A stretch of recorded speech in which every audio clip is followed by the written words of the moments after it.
G'day, mate. 40 here. I obviously don't have any expertise with regard to war or with regard to Iran, but I can spot patterns and I can, right, at least I can see through the BS. So that's the basis for this live stream. And I'm going to get to it in my typical roundabout circular way. We had the Oscars last night. I didn't watch them. I'm a straight man, so I wouldn't watch the Oscars unless some beautiful woman wanted me to watch the Oscars with her. And I've seen some of the 2025 films, and I'm not passionate about any of them. So my primary criteria for a movie or a novel is, does it keep my attention? And so there were 3, at least, 2025 films that kept my attention, right? The Secret Agent kept my attention. Didn't love it, but kept my attention. Mighty Supreme kept my attention, didn't love it. Sovereign, didn't love it, but it cut me. And then One Battle After Another, which I guess was the best picture, it kept my attention. So I thought it was a fine film, kept my attention, but it didn't really move me. But Sovereign cut me the most deeply because I recognized in the father and son characters, right, these sovereign citizens, right, my own proclivity for thinking that I'm smarter than everyone else. And that can lead to social isolation, or it's a result of social isolation, so I have to layer on some belief to make myself feel good despite my failures. And it's like, oh, okay, even though I'm failing, at least I see through the BS. And I also recognize in this movie my own proclivity for buying into conspiracy theories, because then I can tell myself, at least I see through the BS, right? I see the secret truths, the hard truths, the magic keys that everyone else is oblivious to because they're just about what's comfortable. And I also recognize in these characters, particularly the father figure, my own proclivity for very confident pronouncements about all sorts of things I don't know much about. It's a family trait. It's not something that's just unique to me. I remember in my 2nd grade report card, the teacher wrote, Luke is always very eager to share his opinion with the class, but he needs to learn to be more considerate of the slower thinker. And then I arrive in California in 1977. California is much more psychologically sophisticated than Australia. And people started calling me insecure. And it was obviously insecure. And what screamed insecurity was my attention-seeking showboating. And I would talk a lot in class. I would get into arguments. And I remember my classmates in 7th grade started teasing me. And I got upset. I was like on the verge of tears, and I walked out of the classroom because I couldn't handle it. And I just yelled out, shut up. And the teacher said to my classmates, apparently, why are you guys upsetting Luke? Why are you teasing him so hard? And they pointed out, well, he's always teasing us. So I could dish it out, but I couldn't take it. Then I took a media class when I entered public school for the first time in 10th grade, Placer High School. And many years later, someone who was in the class with me said, oh, we didn't know what to do with his brain. And that like swelled my ego when I heard about that remark. But what she was touching on was that I was very confrontational, very domineering, dominating, provocative, attention-seeking, showboating.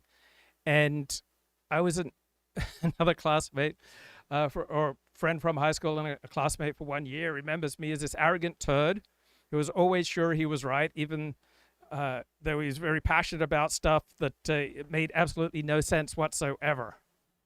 And so these 2 sovereign citizens, just absolutely convinced of their own righteousness, convinced that they see through the BS, and it leads in a very destructive manner. So those are the warnings that I'm bringing into this analysis. I don't have a strong opinion on whether this Iran war is a good idea or a bad idea. I am emotionally on the side of the United States. I am emotionally opposed to the Islamist regime of Iran. I came to America in 1977, and one of my earliest, most intense memories is of the Iran hostage crisis of 1979 bleeding into 1980. So yeah, I've got quite a bit of hostility towards Iran's regime, but that doesn't mean necessarily that this kind of war is the best way for America to pursue its interests. Here's an excerpt from the Call Me Back podcast hosted by Dan Senor, and the speaker here is Nadav Eyal, And then later we'll also hear from Amit Segal. That are changing the face of this war. This war has begun with being framed around the Iranian regime and the abilities by the Iranian regime and trying to degrade them, taking them out. We're going to discuss this. But right now it has become a war also, maybe mainly, about energy and the Strait of Hormuz. 20% of the oil in the world flows through Hormuz. Right now, it's not only that the strait is closed, it's not really closed. It's just open only for Iranian or Russian oil tankers that are approved by Tehran. Tehran right now is producing, according to the Wall Street Journal, more oil per day than it produced before the war, while the countries in the region cannot export oil anymore. And we have just seen India, for instance, turning to Tehran and getting clearance from Tehran to get 2 tankers through the Strait of Hormuz. This is a substantial issue, Dan, because if you need to continue on degrading the power of the Iranian regime, and the Strait of Hormuz remains, again, not closed, but just open to whatever the Iranians want. But at the end of the day, this limits the ability of this war, or might limit the ability of this war to continue. There have been substantial developments in this sense. There is the East-West pipeline in Saudi Arabia. There are attempts by the United States to either open the strait or to find sort of hacks. No, I'm not an Iran expert, and here comes my confident pronouncement. There is no way that the Trump administration did not consider that Iran would close the Strait of Hormuz. That doesn't mean that their plan is going to be successful, right? But there's no way they didn't think about this. So it's been a reigning media cliche for the past week that the Trump administration didn't consider it, didn't take into account, didn't have a strategy or a plan for dealing with Iran closing the Strait of Hormuz. That just makes absolutely no sense. And I got a magic key for decoding this war. It's one particular YouTube channel, and it's called Navy Decoded. It's not a big channel. It's only got about 68,000 subscribers. But I ran the transcripts from its latest videos by Gemini, and Gemini found these videos highly credible. So this has helped me understand 100 ballistic missiles, more than 700 drones, every launcher active, every magazine emptied. That was Iran at full escalation, maximum output. Everything the regime had built over 40 years, fired in a single day. 10 days later, 40 missiles, 60 drones, a reduction of more than 90%. And it was not because Iran chose restraint. The supreme leader is still calling for total war. The IRGC commander is still threatening the heart of American forces. The rhetoric has not declined by a single decibel. Only the weapons have. The pundits are not talking about this number. They are talking about 3 cargo ships hit near the Strait. So the following point seems incredibly important. The following point is that Iran's capacity to create and build munitions has been destroyed. So to me, that matters, and that's probably the most important variable. Strait of Hormuz, a Thai bulk carrier burning, a Japanese container vessel tagged, a Marshall Islands tanker struck. The IRGC declared the strait closed. Iranian state media ran the footage on. So I don't know much, but I do know one thing, and that is that there's almost no correlation between what's important and what dominates the news. And so these ships who got bombed by Iran, right? This is dominating the news, but I agree with this video. I don't think this is particularly important. On repeat, and every military channel on this platform made the same video. Iran strikes back. They are looking at the wrong score. Right. These are not our ships. These are not our allies' ships, right? These are the ships of people who are not our allies. And for our own interests and for getting clarity with regard to who's winning this Iran war, the destruction of these ships, I don't think has the importance that the news is giving it. Scoreboard. 3 ships hit with weapons Iran cannot replace. Meanwhile, CENTCOM has struck over 5,500 targets inside Iran, over 60 warships destroyed. The entire Soleimani-class corvette squadron erased from the order of battle. 16 mine-laying vessels sunk. And last night, a ballistic missile manufacturing facility leveled by the bomber force. Everyone is asking the wrong question. How do we stop the fast boats? How do we protect the tankers? How do we clear the mines? Those are tactical questions, and tactical questions are for pundits who have never read an engineering textbook. I think this video is 100% correct. I think this is an important point, and it's not a point that's getting much play in the news. Engineers ask something different. So initially, when I ran these videos by AI, it said low credibility.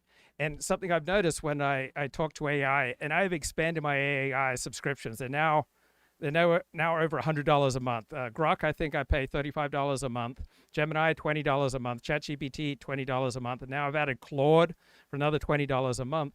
And I've noticed almost every time I initiate a conversation about this Iran war, the chatbot comes back to me and says, Operation Epic Fury is fictional. It doesn't really exist. Right? There's no war currently with Iran. Then I have to push back and say, are you insane?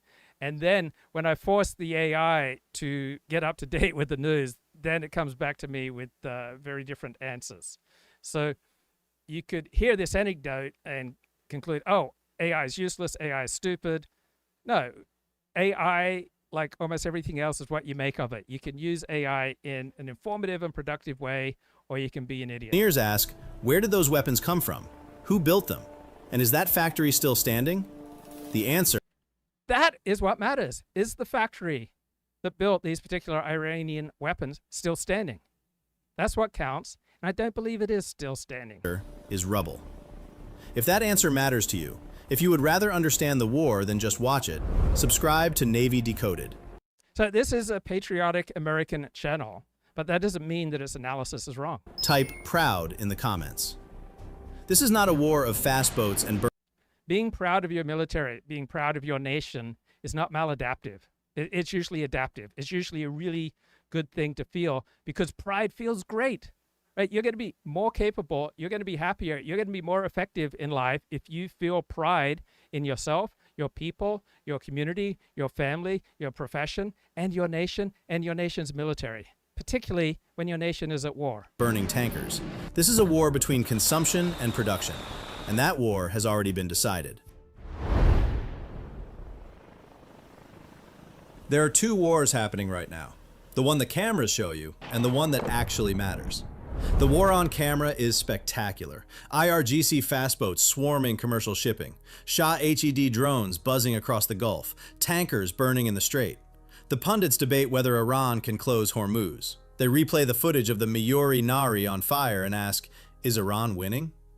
The real war has no footage, no explosions on screen, no smoke rising over water. The real war is a spreadsheet, a cold industrial ledger comparing two numbers: how fast Iran is consuming its weapons versus how fast Iran can produce replacements.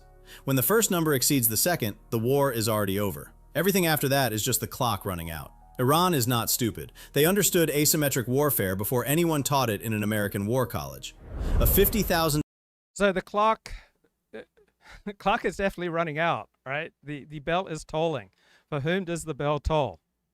So given the disparity in resources, right, there's a good argument to be made that the clock is tolling primarily for Iran. On the other hand, Iran is fighting on its home turf, so all the Iranian regime needs to do is survive, just like in the American Revolutionary War. All George Washington needed to do was to keep his army intact and around and alive, and eventually America was going to win. $1 fast boat against a $2 billion destroyer. That exchange ratio wins every time at the tactical level. Iran calculated that America did not have enough interceptors to stop every drone. So I was talking to a friend yesterday, and he said, what's going on with the war? I'm seeing these reports on X that all these American ships and American cruisers and battleships and aircraft carriers have been sunk. And I said, that's nonsense. Not one single American ship, to the best of my knowledge, has been sunk. And when you just look at the military results so far, sure appears that the United States and Israel are winning the war. Now, on another framework, you can look at oil prices and say, oh, the United States and Israel are losing the war. Enough missiles to sink every fast boat, enough ships to patrol every mile of coastline. And they were right. At the tactical level, the math was perfect. But America is not fighting at the tactical level. America is fighting at the industrial level. And industrial warfare has only one rule. The side that burns through stockpiles faster than it can rebuild them does not run out of courage. It runs out of weapons. This is not a new concept. In 1943, Germany built... This strikes me as an elementary and profound and important point. Which side is going to run out of weapons first? The best tank on Earth, the Tiger I, superior in every one-on-one engagement. But America did not try to out-engineer the Tiger. America outproduced it. 49,000 Shermans against 1,400 Tigers. Each Sherman was inferior, but the factories that built them never stopped running. The Tiger was a masterpiece. The Sherman was a production line. The production line won. Quality sets the ceiling. Quantity fills the battlefield. And when your factories are rubble, you have neither. Iran is firing. America is burning the factories. Run the equation. That seems elementary. It seems definitive. It seems probative. Iran's factories are overwhelmingly rubble. Therefore, it seems elementary, my dear Watson, that Iran is going to run out of munitions first. I'm sure there's a good rejoinder to this point, but I can't think of it. Over 400 ballistic missiles on day 1, 40 on day 10. More than 90% reduction in 10 days. That is not a ceasefire. That is a production line that no longer exists. Look at the map. Sharud, one of Iran's most critical missile complexes, responsible for producing the solid fuel rocket motors that power the K-bar Shikan and the... So the analysts on the side of the United States and America eventually winning this war, none of them, to the best of my knowledge, have pronounced definitively that America and Israel have won this war. Yet on the other side, it sure seems like it from following the mainstream news, that a majority of the serious analysts of this war have already concluded that the United States has lost this war. So what are the mental maps? What are the theories that predispose serious people to thinking that America has already lost this war? It seems to me that only through the force of ideology could you conclude right now that America has clearly lost this war. So given that none of the analysts on the side of launching this war have concluded that America or Israel has won, seems to me that they're far more realistic. And all the analysts who have definitively declared that America has already lost, it seems to me that they are stuck in some kind of ideology over reality framework that compels them to declare that this war is already a loser. Fatah 1. Satellite imagery confirms extensive destruction. The solid fuel assembly line, the single most difficult component to manufacture in any ballistic missile program, is gone. Parchin, the military complex housing 2 to 3 solid propellant production facilities, destroyed. Kojir, on the outskirts of Tehran, the IRGC's primary center for developing surface-to-surface missile systems, hit. Here is the engineering reality. A ballistic missile is not one weapon. It is a convergence of 4 independent systems: solid fuel, a metal casing, a guidance package, and a transporter erector launcher. Remove any one of those 4 and the missile does not fly. You do not need to destroy all 4. You need to destroy the hardest one to replace. Solid rocket fuel requires specialized chemistry, controlled atmospheres, and production lines that take years to build. Sharud built those production lines. Sharud is now rubble. The replacement timeline is not months, it is years. That strikes me as a definitive and telling point. So depending on the model that you're using, right, depending on the mental map, you're going to come out on different sides of winning and losing with regard to this war. So if you hold the nuclear proliferation model, then you're going to likely hold that America has already lost, because the knowledge remains for Iran to build a nuclear weapon. You can't destroy the knowledge, and the intent will only increase and intensify and harden. So by that measure, by that mental map, the United States has already lost. Then there are the academic specialists who study the Middle East war, and they are not nationalists, right? They don't like thinking in terms of binary contests between states. They want to see this as a war between systems. And so if the United States and Israel strike Tehran, but Iran maintains relationships with Hezbollah and the Houthis and militias in Iraq, then Iran wins, because they will win just by virtue of surviving.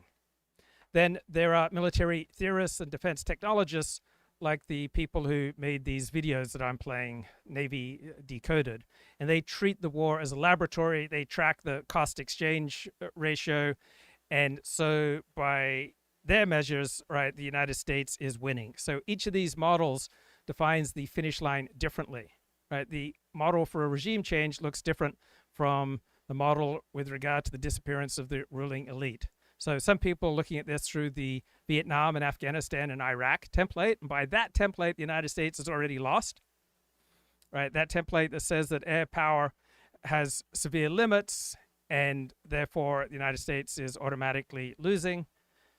Henry Kissinger says if the guerrilla doesn't fights on, right? If he just exists, then eventually the conventional armies will lose if they do not win definitively. But I'm going with this Navy Decoded model. Here's Iran does not have. Over 400 on day 1, 40 on day 10. That is not a tactical adjustment, that is an extinction curve. Ballistic missiles, equation, solved. More than 700 drones on day 1, 60 on day 10. More than 90% decline, same trajectory. So the majority of the analysts say as long as the Iranian regime, Islamist regime, remains in power, then Iran wins. Same cause. Shahed Aviation Industries in Isfahan. So I don't find that definitive, right? This may be like the Cold War, all right? It may take years for the Iranian Islamist regime to fall, but the more unattractive you make it to partner with the Islamist regime, right, the weaker it is, right? We all depend on coalitions. Group strategies outcompete individualist strategies. And so if you create more and more incentives to side against Iran, if you make it harder and harder to ally with Iran, that seems to me a dominant strategy akin to the Cold War. So if you simply degrade Iran so that people will be less likely to make alliances with Iran, then it would seem to me you're on a good trajectory, even if the overthrow of the Islamist regime takes another 10 years or 5 years. The factory that manufactured the Shahed series drones Iran exported to Russia, launched against Israel, and deployed across the Gulf, hit. The warehouses, production halls, and drone storage facilities struck by the bomber force. Hess A, the Iran Aircraft Manufacturing Industrial Company, also in Isfahan, targeted. The production infrastructure for Iran's cheapest and most widely deployed weapon is collapsing. A Shahed drone is not a complex weapon. So I'm not an Iran expert and I'm not a war expert, but I know something about stories. I know something about the stories I tell myself. I know something about the BS stories other people manufacture. I know something about journalism cliches. And one cliche with this type of war is that the target bank is running out, right? Our targets in Iran, they're just fewer and fewer, that we're reaching our limits. This is a cliche, and you always hear it around the third or the fourth week of an air campaign. And I don't believe it's happening. I think that we got rid of certain targets. Other targets remain as problems pop up, such as the Strait of Hormuz. Then we will create new target banks.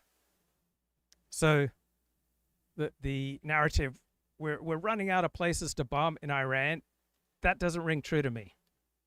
Here's another narrative cliche that doesn't ring true to me. The battle for the soul of Islam. Right? We need to encourage the moderate forces in Iran. Right? Number one, there's no essential Islam. There's no soul of Islam.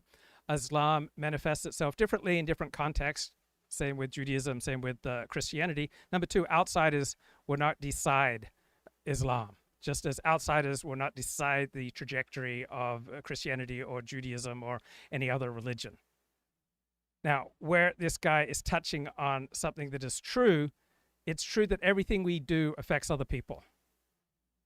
But what we do and how it affects other people is not sufficiently clear. It's not even knowable that we can then strategically plan as outsiders to reshape Islam. Yes, we all exist in relationship to one another, and we cannot be 100% indifferent to suffering elsewhere. But then to leap from that moral intuition to we have a strategic program for reshaping Islam just does not make sense, right? We cannot trace the full consequences of anything we do in our immediate lives, let alone at the scale of a civilization. A PGS guidance unit, wings made of composite material. Iran designed it to be disposable, cheap enough to lose by the hundreds. Before this war, estimates placed Iranian production capacity at 200 to 300 drones per month. That was the math Iran was playing. Lose them faster than the enemy can shoot them down, and the enemy runs out of interceptors before you run out of drones. The math was correct, until the factories burned. You cannot produce 300 drones a month from a production hall that no longer has a roof. The supply chain for GPS modules and piston engines depended on imports that no longer arrive through ports blockaded by... So I really like the YouTube channel, The Enforcer. They do about the best job I know for live coverage of war. But I really don't like the overstatement. So they headlined recent videos, the destruction of Kaj Island, right? Kaj Island was not destroyed. Certain military targets on the island were destroyed. So I don't like how they're constantly making hyperbolic statements completely out of line with reality. I don't like the way they overhype, right? These overstatements, they just destroy credibility. By the three-carrier siege we covered in a previous video. Iran's drone production was designed for peacetime output. Wartime destruction of the production base does not reduce output by half. It reduces output to near zero. Because a factory is not a single machine. It is... Bob says, how strong is the argument that Russia ended the rules-based international order by invading Ukraine in 2014 and 2022? Or perhaps the Western wars in Afghanistan and Iraq 2001, 2003?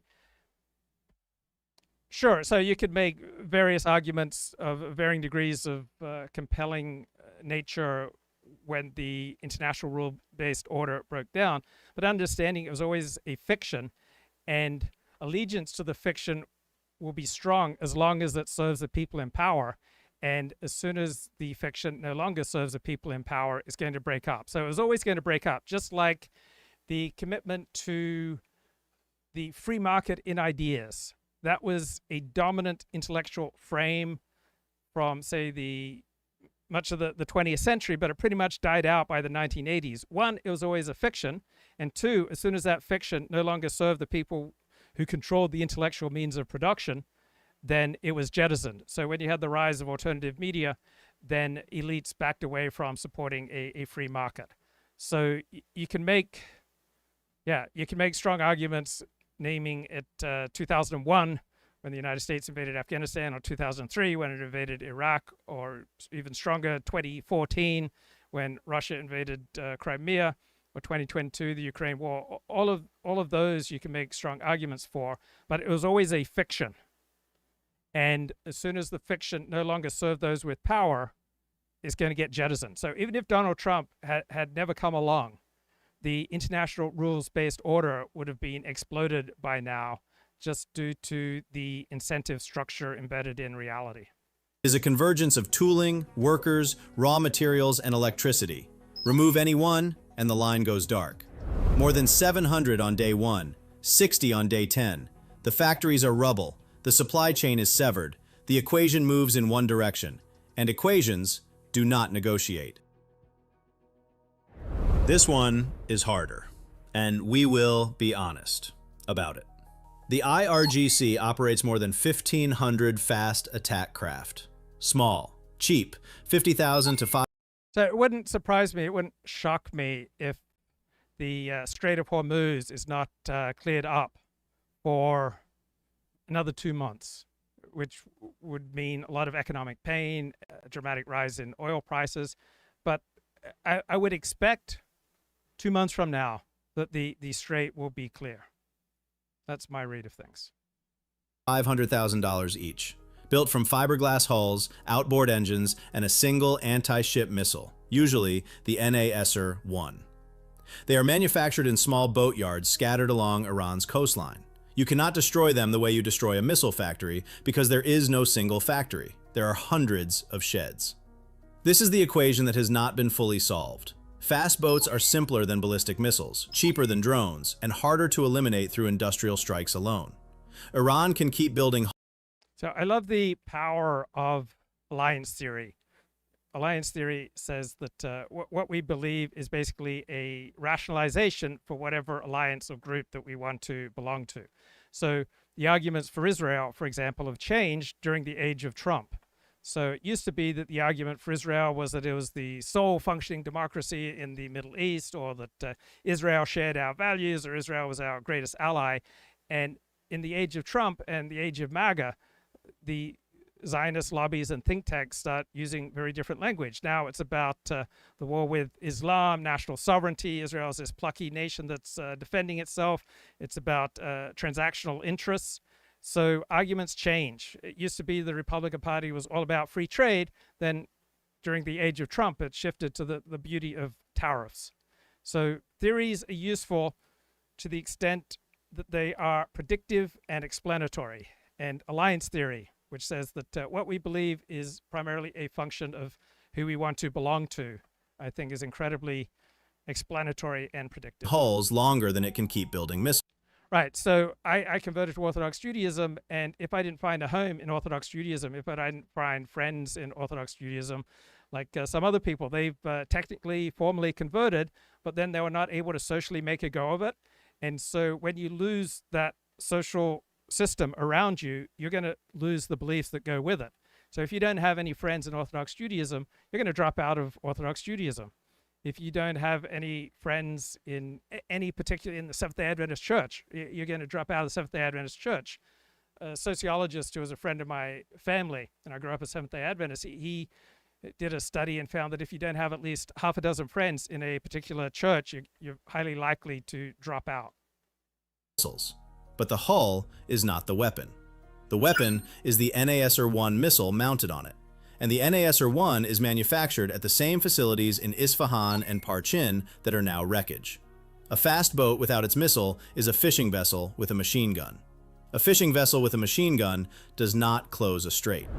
The same logic applies to the rest of Iran's expendable fleet. CENTCOM destroyed 16 dedicated mine-laying vessels, the small craft that seeded the strait with contact mines and bottom influence mines. But the ships were only the delivery system. The mines themselves come from storage facilities and production lines. General Kane confirmed that CENTCOM continues to hunt and strike mine storage facilities inside Iran. Without new mines being manufactured, without storage depots to reload from, and without mine-laying vessels to deliver them, the mines already in the water are the last mines Iran will ever deploy. Every one cleared is one that will never be replaced. So when I watch news conferences, it's incredibly annoying how intricate, self-aggrandizing, and unnecessarily long the questions are. In my experience, and I've interviewed thousands of people, and I'm pretty good at it, usually the shorter the question, the better the question. So then you watch TV, you watch the press conference, and you have these lengthy addresses by usually the TV journalists. And it's so annoying and self-destructive because you just look like a total idiot. So why do people grandstand like this? And I think I know, right? There's a part of me that wants to dominate every class, every meeting, every situation. And so in second grade, as I mentioned, the teacher noted that Luke is always very eager to share his opinion with the class. And in high school, I had a journalism advisor who said I was the most challenging student he ever had. And then I love my political science classes. And the happier and the more confident I feel, then the more I talk. And so in political science class, I was always asking these long, lengthy, obnoxious questions. And teacher once gave me a B instead of an A because he just erupted at me in the middle of class because I was so presumptuous and annoying. And we maintained a friendship, or developed a friendship after that. And he once wrote to me, you've got a good mind, but you need to be very careful how you use it, or otherwise people will hurt you. And there was this woman who was not a big fan of mine in one of my international relations classes who said to me, I never understand what you're talking about, because I was just like showing off and being grandiose and incredibly obnoxious. I moved to Los Angeles in March of 1994, and I was going to all the Jewish events that I could. And at every event, I'd raise my hand and make some presumptuous, grandiose statement, question. And until this woman called me on it. She says, every event I go to, you're standing up, making these long soliloquies, trying to get attention, and it's annoying. And I heard that and go, yeah, she's right. It stung. It stung because she was right.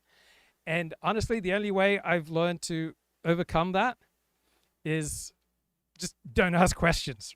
So around 2007, I just overwhelmingly stopped asking questions in Torah classes.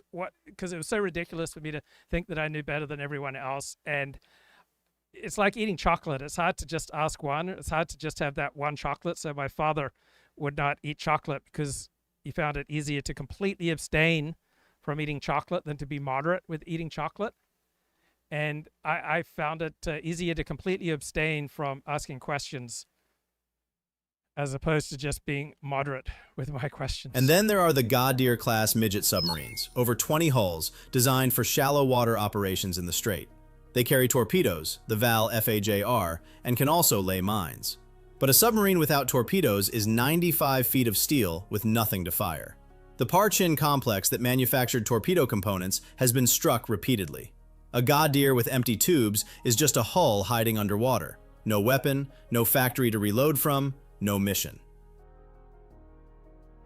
Across the entire expendable fleet, the same equation applies. The weapons are So do you have an inner prosecutor? Do you have like a grand inquisitor inside of you who wants to convince you that you're a piece of crap? I've often been overwhelmed by self-loathing throughout my life. There were years where I'd wake up at 2 a.m., 3 a.m. and go on Facebook to see if somebody had unfriended me. And the most effective way that I found for dealing with this self-hatred is to take the attitude that given who I was at a particular time, I could not have acted differently. So I am 59 years of age, and every day I have to deal with the consequences of my terrible choices in the past. And one of the more profound models that I've become aware of over the past few months is the model of path dependence.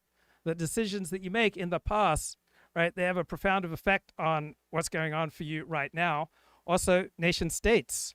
The decisions that nation states make, right, put it on a path for war or prosperity or conflict.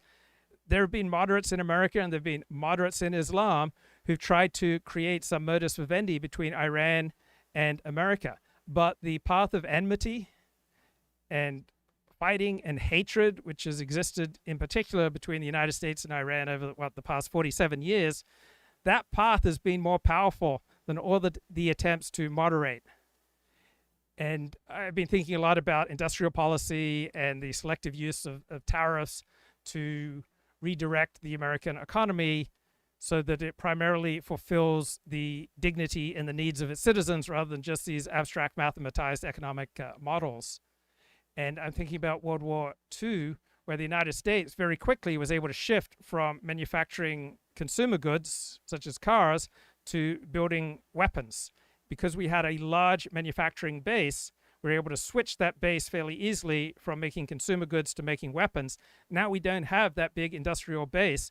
That makes us much more vulnerable because we took a certain free trade path that hollowed out our industrial manufacturing base.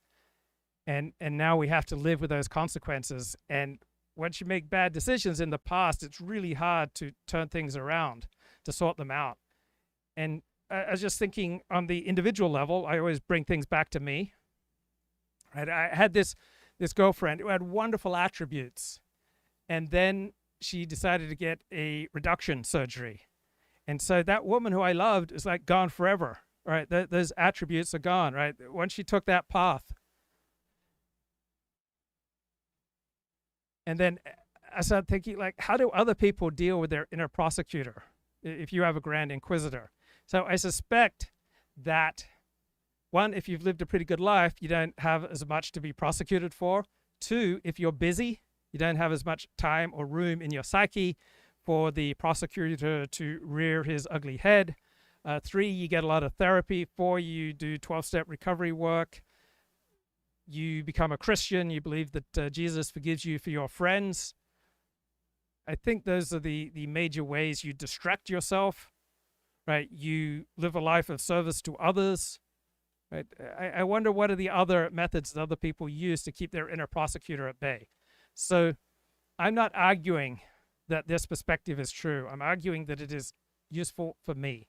The perspective is, given who I was at each point in time, I could not have acted differently. That doesn't mean I'm morally off the hook. Doesn't mean that I don't owe amends to people. Doesn't mean that I don't need to clean up the wreckage of my past. But it does mean I don't have to beat myself down. It does mean, to me, I've reluctantly come to see the use of the 12-step model that when we were in the throes of our addiction, we were sick.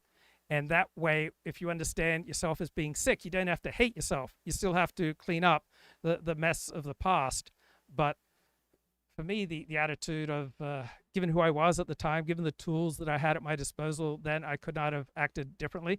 Doesn't mean that sometimes I don't question the legitimacy of that. But overall, I'm not someone who's racked by regret.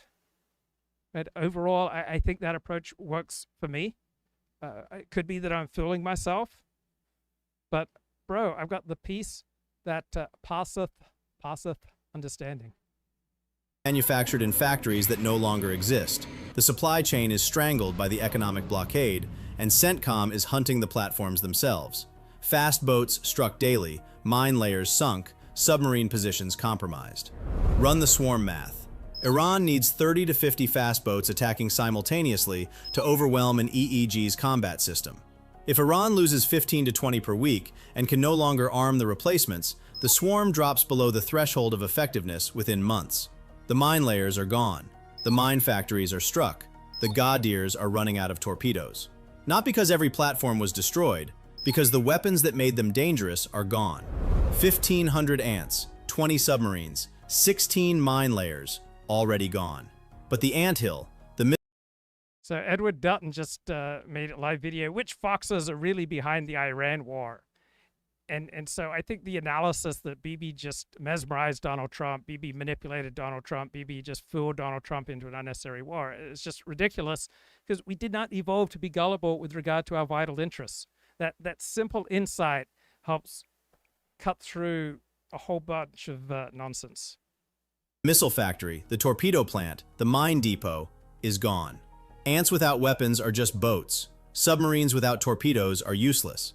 Mine layers without mines are empty barges, and none of them close a strait. Now address the objection every viewer is thinking. 3 ships were still hit. Tankers are still burning. If America is winning... And the chat says, Chabad loves this war. Well, Chabad is a Hasidic organization. People in Chabad are so busy trying to provide and protect their families, right? People in Chabad send all their kids to Jewish day schools. The amount of mental cognitive processing power that people in Chabad have for this war is quite low. So out of all the groups behind this war, right, Chabad would not rank in the top 100. The Orthodox Jewish way of life is an incredibly expensive way of life. It means you have to send your kids to a Jewish day school, where the tuition runs typically between $20,000 and $60,000 a year. There's simply not time for thinking about things that don't directly affect your welfare. The industrial war, why are commercial vessels still taking damage in the Strait? Because those ships were not under American escort. They were not ordered through by CENTCOM. They entered the Strait on their own, despite warnings, despite IRGC threats. And Bob asks, how wise is it to describe a lack of inhibition as a sickness? So let's take the wise criteria to mean effective. So if you don't describe it as a sickness, instead you describe it as a lack of inhibition, then you're going to feel bad about yourself. You're going to be much more likely to hate yourself. You're going to be much more likely to castigate yourself, and that doesn't make you more effective in life. And the more effective you are in life, the more likely you are to be of service to other people, the more pleasant you are to be around. People who hate themselves are not fun to be around, and people who hate themselves don't tend to be of much use to others. So if let's say your lack of inhibition led you to do terrible things when you were drunk or intoxicated, then if you just take a moral appraisal of your life, you'll have abundant reason to hate yourself. If you take the 12-step sickness model, then you recognize that you're in the grip of something greater than yourself when you did not have sufficient tools to deal with the stimuli in front of you, but now you have the tools, you can do better, and you have the ability to go back and, to whatever extent possible, start to make amends for the harm that you've done. So the moral criteria will predispose you to hate yourself and therefore be less functional. The medical criteria of seeing it as a sickness will enable you to make much more progress with your life and to spend less time castigating yourself. Now, that's just my experience, and that's just how I read things. I don't think there's one magic key for everyone on how to lead a life. I'm not sure that the medical model or the sickness model is of equal efficacy for people. I think some people, it's probably not a good fit, and they need some other way of coming to terms with the bad things that they've done in the past, right? Maybe your faith in Jesus is what takes away that pain. Threats, despite the fact that every intelligence agency on Earth had flagged that corridor as a kill zone. The United States Navy did not send those ships into Hormuz. Those shipping companies sent themselves. Right, this is a key, elementary, commonsensical point. It wasn't the United States that sent these ships into Hormuz. And that distinction matters. Right, this is not part of us. This is something that outgroups have done. Because it reveals the difference between patience and recklessness. The shipping companies looked at the oil price. They looked at the war risk premium, $250,000 per transit. They looked at the potential profit on a cargo of crude. And they did what impatient people do. They ran the numbers, liked the odds, and tried to push through before the equation was fully solved. They gambled. 3 of them lost. The United States Navy did not gamble. The United States Navy looked at the same strait. 6 nautical miles of usable corridor, mined by the IRGC, patrolled by Gaudier-class midget submarines, prowled by fast boats, and made a different calculation. Not a calculation of profit, a calculation of physics. One mine under an A.R. Lee Burke, 89.5 million.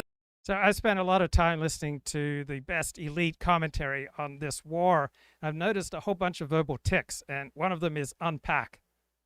Elites just love the word unpack. And I find it annoying, so let me unpack it for you.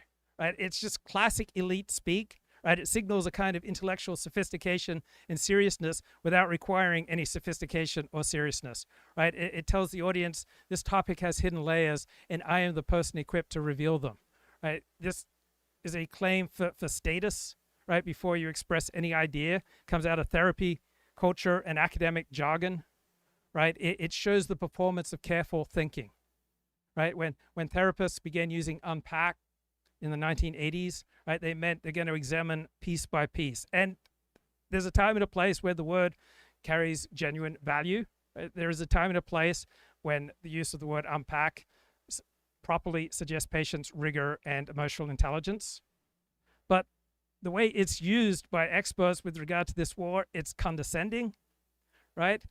It's implying that your audience only hears this news in a compressed, confusing form, and that you will now sort it through on their behalf. It positions the speaker above the material and above the listener, and elites love that. And it also is vague, allows the speaker to avoid committing to saying anything. It allows the speaker to avoid committing to a thesis. Right? Let me unpack that. Right? You can promise activity, you can promise rigor without actually doing any. Right? It's a word that carries with it motion. It sounds analytical, but you also get to keep all your options open. Right? The vagueness of unpack is the feature, and elites just love it. They love it almost as much as they love same-sex marriage and assisted suicide. $1 million in repairs, and 10 sailors injured, 4 with severe burns evacuated to a military hospital in Germany. That is not a hypothetical. That is the USS Samuel B. Roberts in 1988. One $1,500 mine blew a hole through the hull, broke the keel, and flooded 2 compartments. That is not a budget number. That is a crew. One torpedo from a Gaudier, and we lose the ship. $2 billion, 300 sailors, for 1 transit. The shipping companies were hasty about solving the equation. We were not. Because we do not need to solve the equation inside the strait. We are solving it outside, at the source. While those cargo ships rushed through a corridor that was still dangerous, the bomber force was leveling the factories that produce the weapons, making that corridor dangerous. Every night, another assembly line goes dark. Every week, the stockpile shrinks. Every month, the threat inside the strait decreases, not because we cleared it with escorts, but because the enemy is running out of things to shoot. That is the difference between a trader and an engineer. A trader looks at today's risk and bets. An engineer looks at the trajectory of the equation and waits, because the equation is already moving in our direction. And here is the twist Iran did not calculate. Iran believed cheap weapons would always defeat expensive ones. At the tactical level, that was true. A $50,000 fast boat against a $2 million Tomahawk. But America did not fire Tomahawks at fast boats. America bolted a Right, this strikes me as common sense. It strikes me as valuable. It strikes me as about the best analysis on this war right now. So apparently 200,000 immigrant truck drivers will begin to lose their commercial driver's licenses. I think this is fantastic. Let's allow Americans to do these jobs. We don't need immigrants to do it. Too much winning, bro? No. More winning. A $20,000 GPS guidance kit onto a $4,000 Mark 82 bomb and dropped it on the factories that built every weapon Iran owns. A $25,000 package, kit and bomb combined, erased decades of investment. Admiral Cooper said it plainly. Since the first 24 hours, Iranian missile and drone attacks have dropped drastically. He did not say Iran chose to stop. He said the attacks dropped. Iran is not exercising restraint. Iran is running out of things to shoot.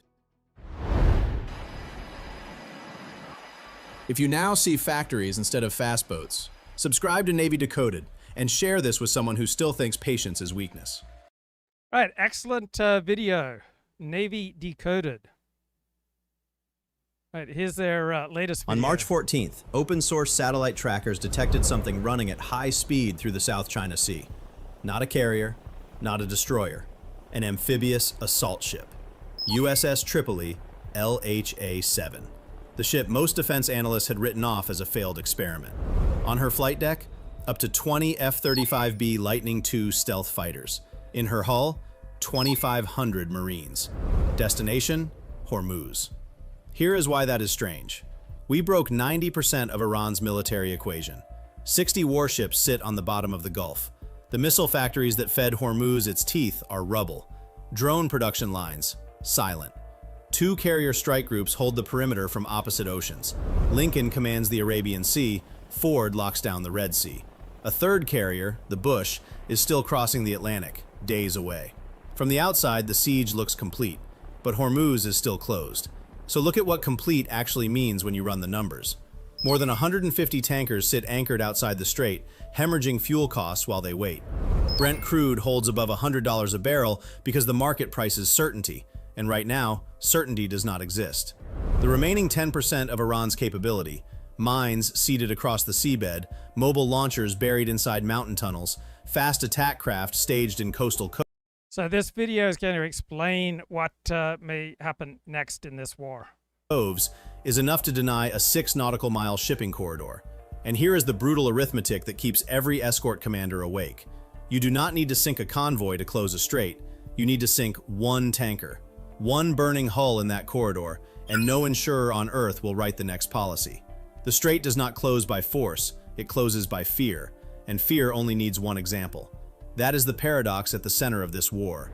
The most powerful navy in human history solved 90% of the problem, but escort requires 100, and the distance between 90 and 100 is a supertanker on fire. Why is the Pentagon sending a ship most analysts dismissed to solve the problem 2 supercarriers could not? So the German philosopher Jürgen Habermas recently died at age 97. He built up a whole bunch of elaborate theories much beloved by elites that justified elite power, including the power to limit what we can talk about. So for Jürgen Habermas, the topic of immigration should not be something that's publicly argued about. It should be left in the hands of experts to decide. It should be taken out of the realm of the political. So the liberal intelligentsia in Germany, the United States, throughout Europe, in Australia, they all believe that we need much more speech censorship and social media censorship than ordinary people believe. And what's the basis for that? Right? The basis is that ordinary people can't handle the truth. Ordinary people are not cognitively capable of grappling with difficult issues. Therefore, we need an elite to decide what is allowed to be talked about. And the prime example of this came in 2010 with the publication of the book Germany Abolishes Itself by Thilo Sarrazin. He argued for an immigration restrictionist perspective, and Jürgen Habermas would not engage with any of his empirical claims. He just moved immediately to expulsion. He says that this bloke, Thilo Sarrazin, he's outside the bounds of the permissible, and he's terrible, and we don't have to engage with anything he says. And so he just ruled him out on procedural grounds. And Habermas and his intellectual peers believe that we need a deliberative democracy where elites act as gatekeepers and elites decide what we can talk about. But if we did not evolve to be gullible with regard to our vital interests, we don't need this whole elite censorship industrial complex. And there's another powerful concept that explains this topic, and that is niche construction that grew out of evolutionary biology. So every form of life tries to change its niche to best suit its own interests. So beavers do this, earthworms do this, and intellectuals do this. People like Jürgen Habermas do this. They try to aggrandize themselves. Now, our plumbers do it, right? We all want more status, more power, more of the good things in life. And so we all try to create the niche around us that best serves our own interests. And so elites also try to construct their niche to get as much power and status and control as possible. So for elites, for people like Jürgen Habermas, these difficult, thorny problems of different groups have different gifts. And what are the problems that come with large amounts of immigration? These topics, these painful topics, were just too complicated for ordinary people to grapple with. And elites don't like majoritarianism because elites only can rule a divided society, because then they can make deals with various strata of society to retain their control. But a unified society will not be ruled by elites. That's why elites hate populism, because populism believes that wisdom resides with the people, and a people united do not need to be bossed around by elites. So Jürgen Habermas and his peers created a specific niche, a particular media environment, right? A specific post-war moral consensus that showed itself as incredibly brittle because it optimized so narrowly for such a narrow band of what you could talk about. And when the environment shifts, when reality shifts, right, the organisms that had been selected for could not process the new data, right? They could only defend their niche. And so it was this structural incapacity and the eventual collapse of this created niche that has seen the rise of populist nationalism. And when people realize that you've been manipulating them, when people realize that you've been lying to them, people don't tend to react moderately, right? They tend to react fiercely and angrily. And as people realize how much they've been lied to, manipulated, right, it creates this hatred of elite rule. And elites have held out for decades that ordinary people are just too cognitively vulnerable, just too easily manipulated, and too needy of expert supervision to protect them from propaganda and demagoguery. But propaganda and demagoguery does not shift people against their own vital interests. Right? That picture of people being gullible with regard to their own vital interests is a total fiction.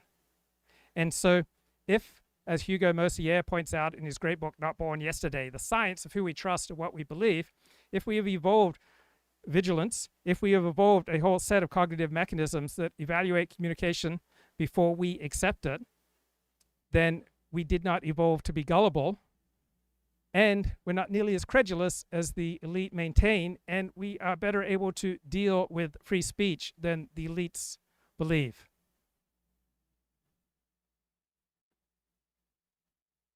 What can 2,500 Marines do that 50,000 sailors cannot?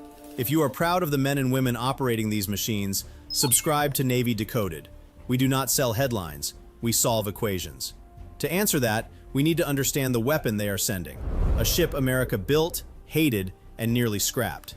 Because the story of why it was called a mistake is the same story that explains why it might now be the answer. When the Navy designed the America-class Flight Zero, they made a decision that drew fire from Congress, Marine Corps generals, and defense analysts alike. They removed the well deck from the blueprint entirely. The well deck is the ballast-flooded chamber at the bottom of an amphibious ship. Every assault ship since World War II has carried one. It is how you launch LCAC hovercraft, how you deploy landing craft. It is the identity of an amphibious warship. Designing an amphib without a well I did my research before I selected these videos, and according to Gemini, these videos are highly credible. Deck is like engineering a cargo truck and forgetting the bed. The backlash was fierce enough to force the Navy's hand. Congress mandated the well deck be restored on the third hull, USS Bougainville, LHA-8. The first two, America, LHA-6, and Tripoli, LHA-7, were written off as failed experiments. Amphibious ships that forgot how to be amphibious. The defense press agreed. The ship was a mistake. But the Navy understood something the critics did not. The space the well deck used to occupy unlocked a doubled hangar bay, expanded aviation maintenance facilities, a fully equipped surgical hospital, and jet fuel storage that previous amphib designs could never accommodate. Tripoli did not lose the ability to put Marines ashore. Tripoli changed how it puts Marines ashore, from the sea surface to the air. And in return, it gained something no other amphibious ship on Earth possesses: the ability to operate 20 F-35B Lightning II stealth fighters simultaneously. Proven off the coast of California in April 2022, 16 jets from Marine Aircraft Group 13 and 4 from VMX-1 operating from her deck in a single surge evolution. 20 F-35Bs, nearly half the air wing of a $13 billion supercarrier, on a ship that costs $3.5 billion. The ship they called a mistake turned out to be the most dangerous pocket carrier afloat. Now here is why that mistake is exactly right for Hormuz. We explained in a previous video why carriers... So I just saw the news today that there is a series of reports that suggest that the current Ayatollah of Iran is gay. And apparently Donald Trump has been laughing about this for days. And then I thought about, from the perspective of the elite Buffett identity, there's nothing funny here. Because from the elite Buffett perspective, what's most important in life is inside of us, and that we can strategically, autonomously decide what is true, what is good, what is beautiful, and we can strategically, autonomously plot out our path in life, including our sexual preference. So can you just even fathom for the elite, for the Buffett, there's nothing funny about a gay Ayatollah. I mean, to me, it's hilarious. But from the Buffett perspective, there's no humor there because there's no moral contradiction, right? The humor is in the violation of boundaries.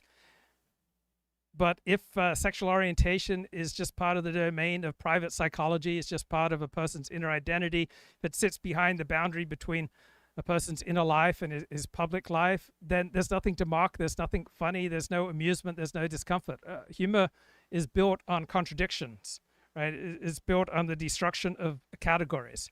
So in the porous framework, hypocrisy about sexuality is funny. To have a religious authority who secretly violates the sacred law that he publicly enforces is dramatic, and it's a dramatic inversion of the moral order. And that kind of contradiction invites satire, because there are genuine metaphysical stakes. That the gap between one's public performance and one's private life feels like a tear in the fabric of things. But in the Buffett world, sexuality is not a cosmic category. It's just a personal choice. Donald Trump does not pretend to have that Buffett identity, right? He hears the story, he hears the rumor, and he immediately sees the joke.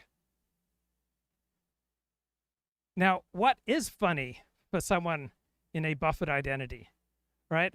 Irony about systems and institutions, humor that is meta or self-referential, humor that is incongruous without victims, say observational humor about some kind of shared psychological experience such as Seinfeld. So here are some examples of humor for the Buffett crowd. I have a lot of growing up to do. I realized that the other day inside my fort. Well, Stephen Wright said, I have a map of the United States that is actual size. I spent last summer forwarding it. Right? The humor is entirely internal to its own logic. It just follows a premise to an absurd conclusion and stops there. Right? Jerry Seinfeld says, what's the deal with the lampshades? You buy a lamp, it comes with a shade. The shade's job is to block the light. Why do you want the light blocked? You've just bought a lamp. Right? The joke goes nowhere. It means nothing, and that's the point. Right? So the buff itself finds this kind of texture of ordinary experience just worthy of endless examination. The entire premise of the show The Office works this way. The comedy comes from the institutional absurdity and the gap between how people present themselves professionally and what they really are psychologically, right? No metaphysics required. It's just the mild horror of bureaucratic life observed closely. Well, think of the classic New Yorker cartoon. A dog sits at a computer. The caption reads, on the internet, nobody knows you're a dog, right? This is just a diagram of buffered self-consciousness. Identity is private.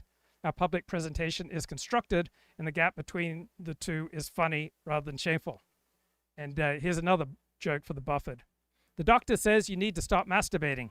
The man asks why. The doctor says, because I'm trying to examine you. The humor comes entirely from the collision of institutional context and private behavior. It's a joke about categories. It's not a moral judgment.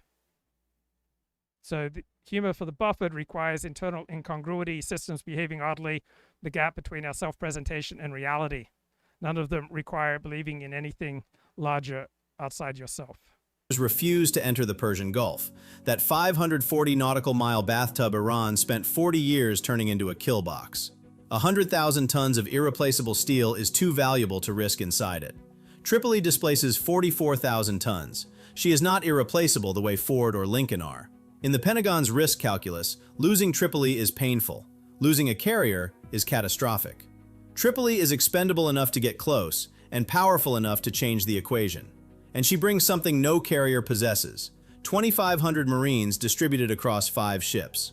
The 31st Marine Expeditionary Unit out of Okinawa, the only continuously forward-deployed MEU on the planet. They just completed exercise Iron Fist 26 with the Japanese Self-Defense Force, practicing island seizure, electronic warfare, and rapid amphibious assault from February 23rd through March 9th, 2 weeks before Hormuz called. Escorting the Tripoli, the E.E. Jais cruiser Robert Smalls, CG-62, the Arleigh Burke destroyer Rafael Peralta, DDG-115, and 2 San Antonio-class LPDs, New Orleans and San Diego, carrying the Marines and their equipment. There is a cost. Pulling Tripoli from Japan strips the Indo-Pacific of its only amphibious rapid reaction force. That is not a light decision.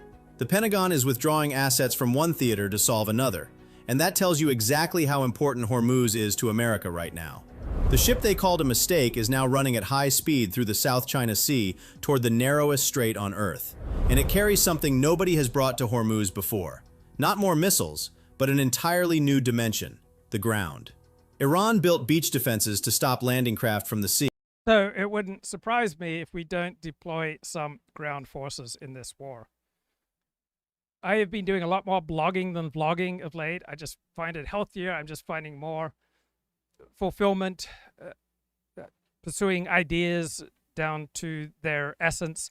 And one of the projects that I've been embarked on is mapping the various think tanks and Iran experts and military experts who are speaking out with regard to this conflict to see where they sit in alliance theory, what coalition they speak for, who their friends versus enemies are, and how they help their coalition coordinate, show loyalty, and fight the opposition.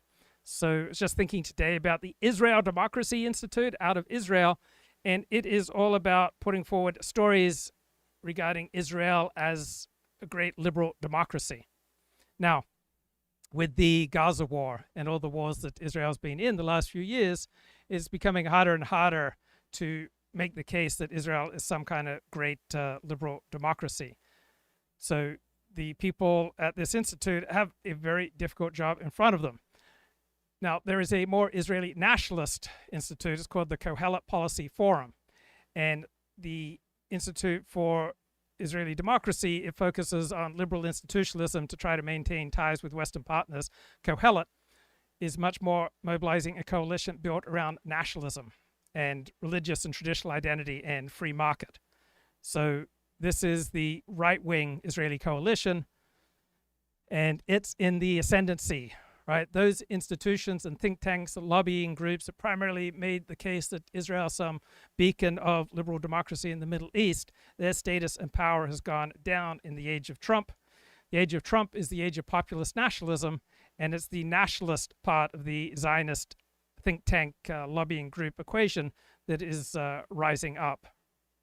So you try to make the argument to MAGA that the United States should support Israel because Israel is a liberal democracy, that argument falls flat. But if you make the argument for Israel on the basis of transactional terms, if you make the argument for Israel on the basis that it's a plucky nationalist country that defends its own interests, then you get a much more receptive hearing. Today saying Operation Epic Fury has all but taken the regime out. This is a paper tiger that we're dealing with now. It wasn't a paper tiger 2 weeks ago. It's a paper tiger now. And now the focus is on the Strait of Hormuz, with a big question there being, will other nations pitch in? President Trump says there's no question they should be helping out. We strongly encourage other nations whose economies depend on the Strait far more than ours. You know, we get less than 1% of our oil from the Strait, and some countries get much more. Japan gets 95%. China gets 90%. Many of the Europeans get quite a bit. South Korea gets 35%. So we want them to come and help us with the Strait. Numerous countries have told me they're on the way. Some are very enthusiastic about it, and some aren't. That's news. Meanwhile, U.S. forces have hammered thousands of Iranian military targets. Since the beginning of the conflict, we've struck more than 7,000 targets across Iran, and these have been mostly commercial and military targets. We've achieved a 90% reduction in their ballistic missile launches and a 95% reduction in drone attacks. The missiles are trickling in now. I much prefer the analysis here on Navy Decoded. Tripoli has no landing craft. Its Marines come from the sky. Nobody knows exactly how CENTCOM will employ Tripoli. The orders are classified, and any channel that claims otherwise is guessing. But the capability is not classified, and Tripoli introduces 3 capabilities that did not exist at Hormuz before she sailed. Each one solves a piece of the 10% problem the carriers left behind. The problem. Lincoln and Ford operate in the open ocean outside the Persian Gulf, too valuable to risk inside the bathtub. That means no persistent air cover inside the strait. A combat air patrol launched from Lincoln at 500 nautical miles has to fly for over an hour just to reach the shipping lanes. Time on station is measured in minutes before the jets need to turn back for fuel. That gap, the gap between takeoff and presence, is where Iranian drones find tankers. Tripoli solves this with physics. At 44,000 tons and $3.5 billion, she is expendable enough in the risk calculus to operate close to Hormuz. Her F-35Bs are Stüvel, short takeoff, vertical landing. No catapults needed. They launch from an 844-foot deck. Operating at 100 nautical miles instead of 500 changes one variable that changes everything. Time on station. Run the math. An F-35B launching from Lincoln at 500 nautical miles cruises at roughly 450 knots. That is over an hour of transit each way, 2 hours of fuel burned just getting to the fight and back. On a standard load, that leaves maybe 40 minutes of actual patrol time over the shipping lanes. 3 sorties per day per jet, and you still have gaps measured in hours. Now, run the same math from Tripoli at 100 miles. 13 minutes each way. Time on station triples. Gap between patrols shrinks to minutes instead of hours. And those minutes are the difference between an Iranian Mohajer 6 drone finding a tanker or an F-35B finding the drone first. So Donald Trump found it hilarious that the Ayatollah might be gay, and I was wondering, how would other American presidents have reacted? Because I can't think of any other American president in the past 100 years who would have just laughed at this news. So I ran it through AI, and it suggested that Franklin Roosevelt would have found it useful and filed it away without laughing because he was a ruthless collector of personal information about rivals and allies. Eisenhower would likely have found it uncomfortable. He would have understood the information was a potential weapon. He would have passed it to the CIA to determine its operational value. John F. Kennedy would have smiled. Right? He had enough of his own sexual peccadillos that he might have appreciated the irony without moralizing about it. So he probably would have been the most likely of the other presidents to laugh. He probably would have asked McGeorge Bundy what they could do with the information, whether they could use it to split the Iranian leadership internally.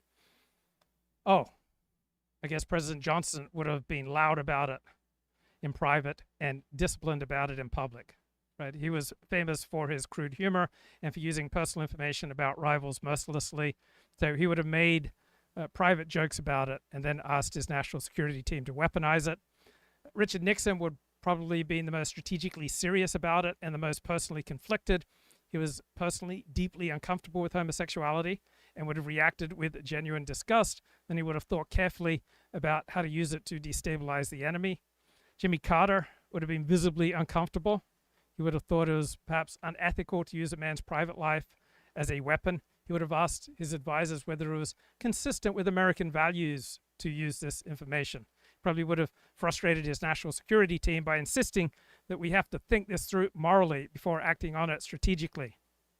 Ronald Reagan would have deflected it with a gentle joke. His public persona was all about optimism and avoiding anything squalid. George W. Bush, H.W. Bush would have been the most classical WASP. He would have briefly acknowledged it, made no visible reaction, and then immediately pivoted to what the intelligence community recommended doing with the information. Now, Bill Clinton would have likely been the most curious. He probably would have spent 20 minutes asking about the source, the cultural context, the theological implications, before anyone could steer him back to the policy question. He also would have been acutely aware of the irony of another political leader being vulnerable because of private sexual behavior. George W. Bush would have been uncomfortable in a specifically evangelical Christian way.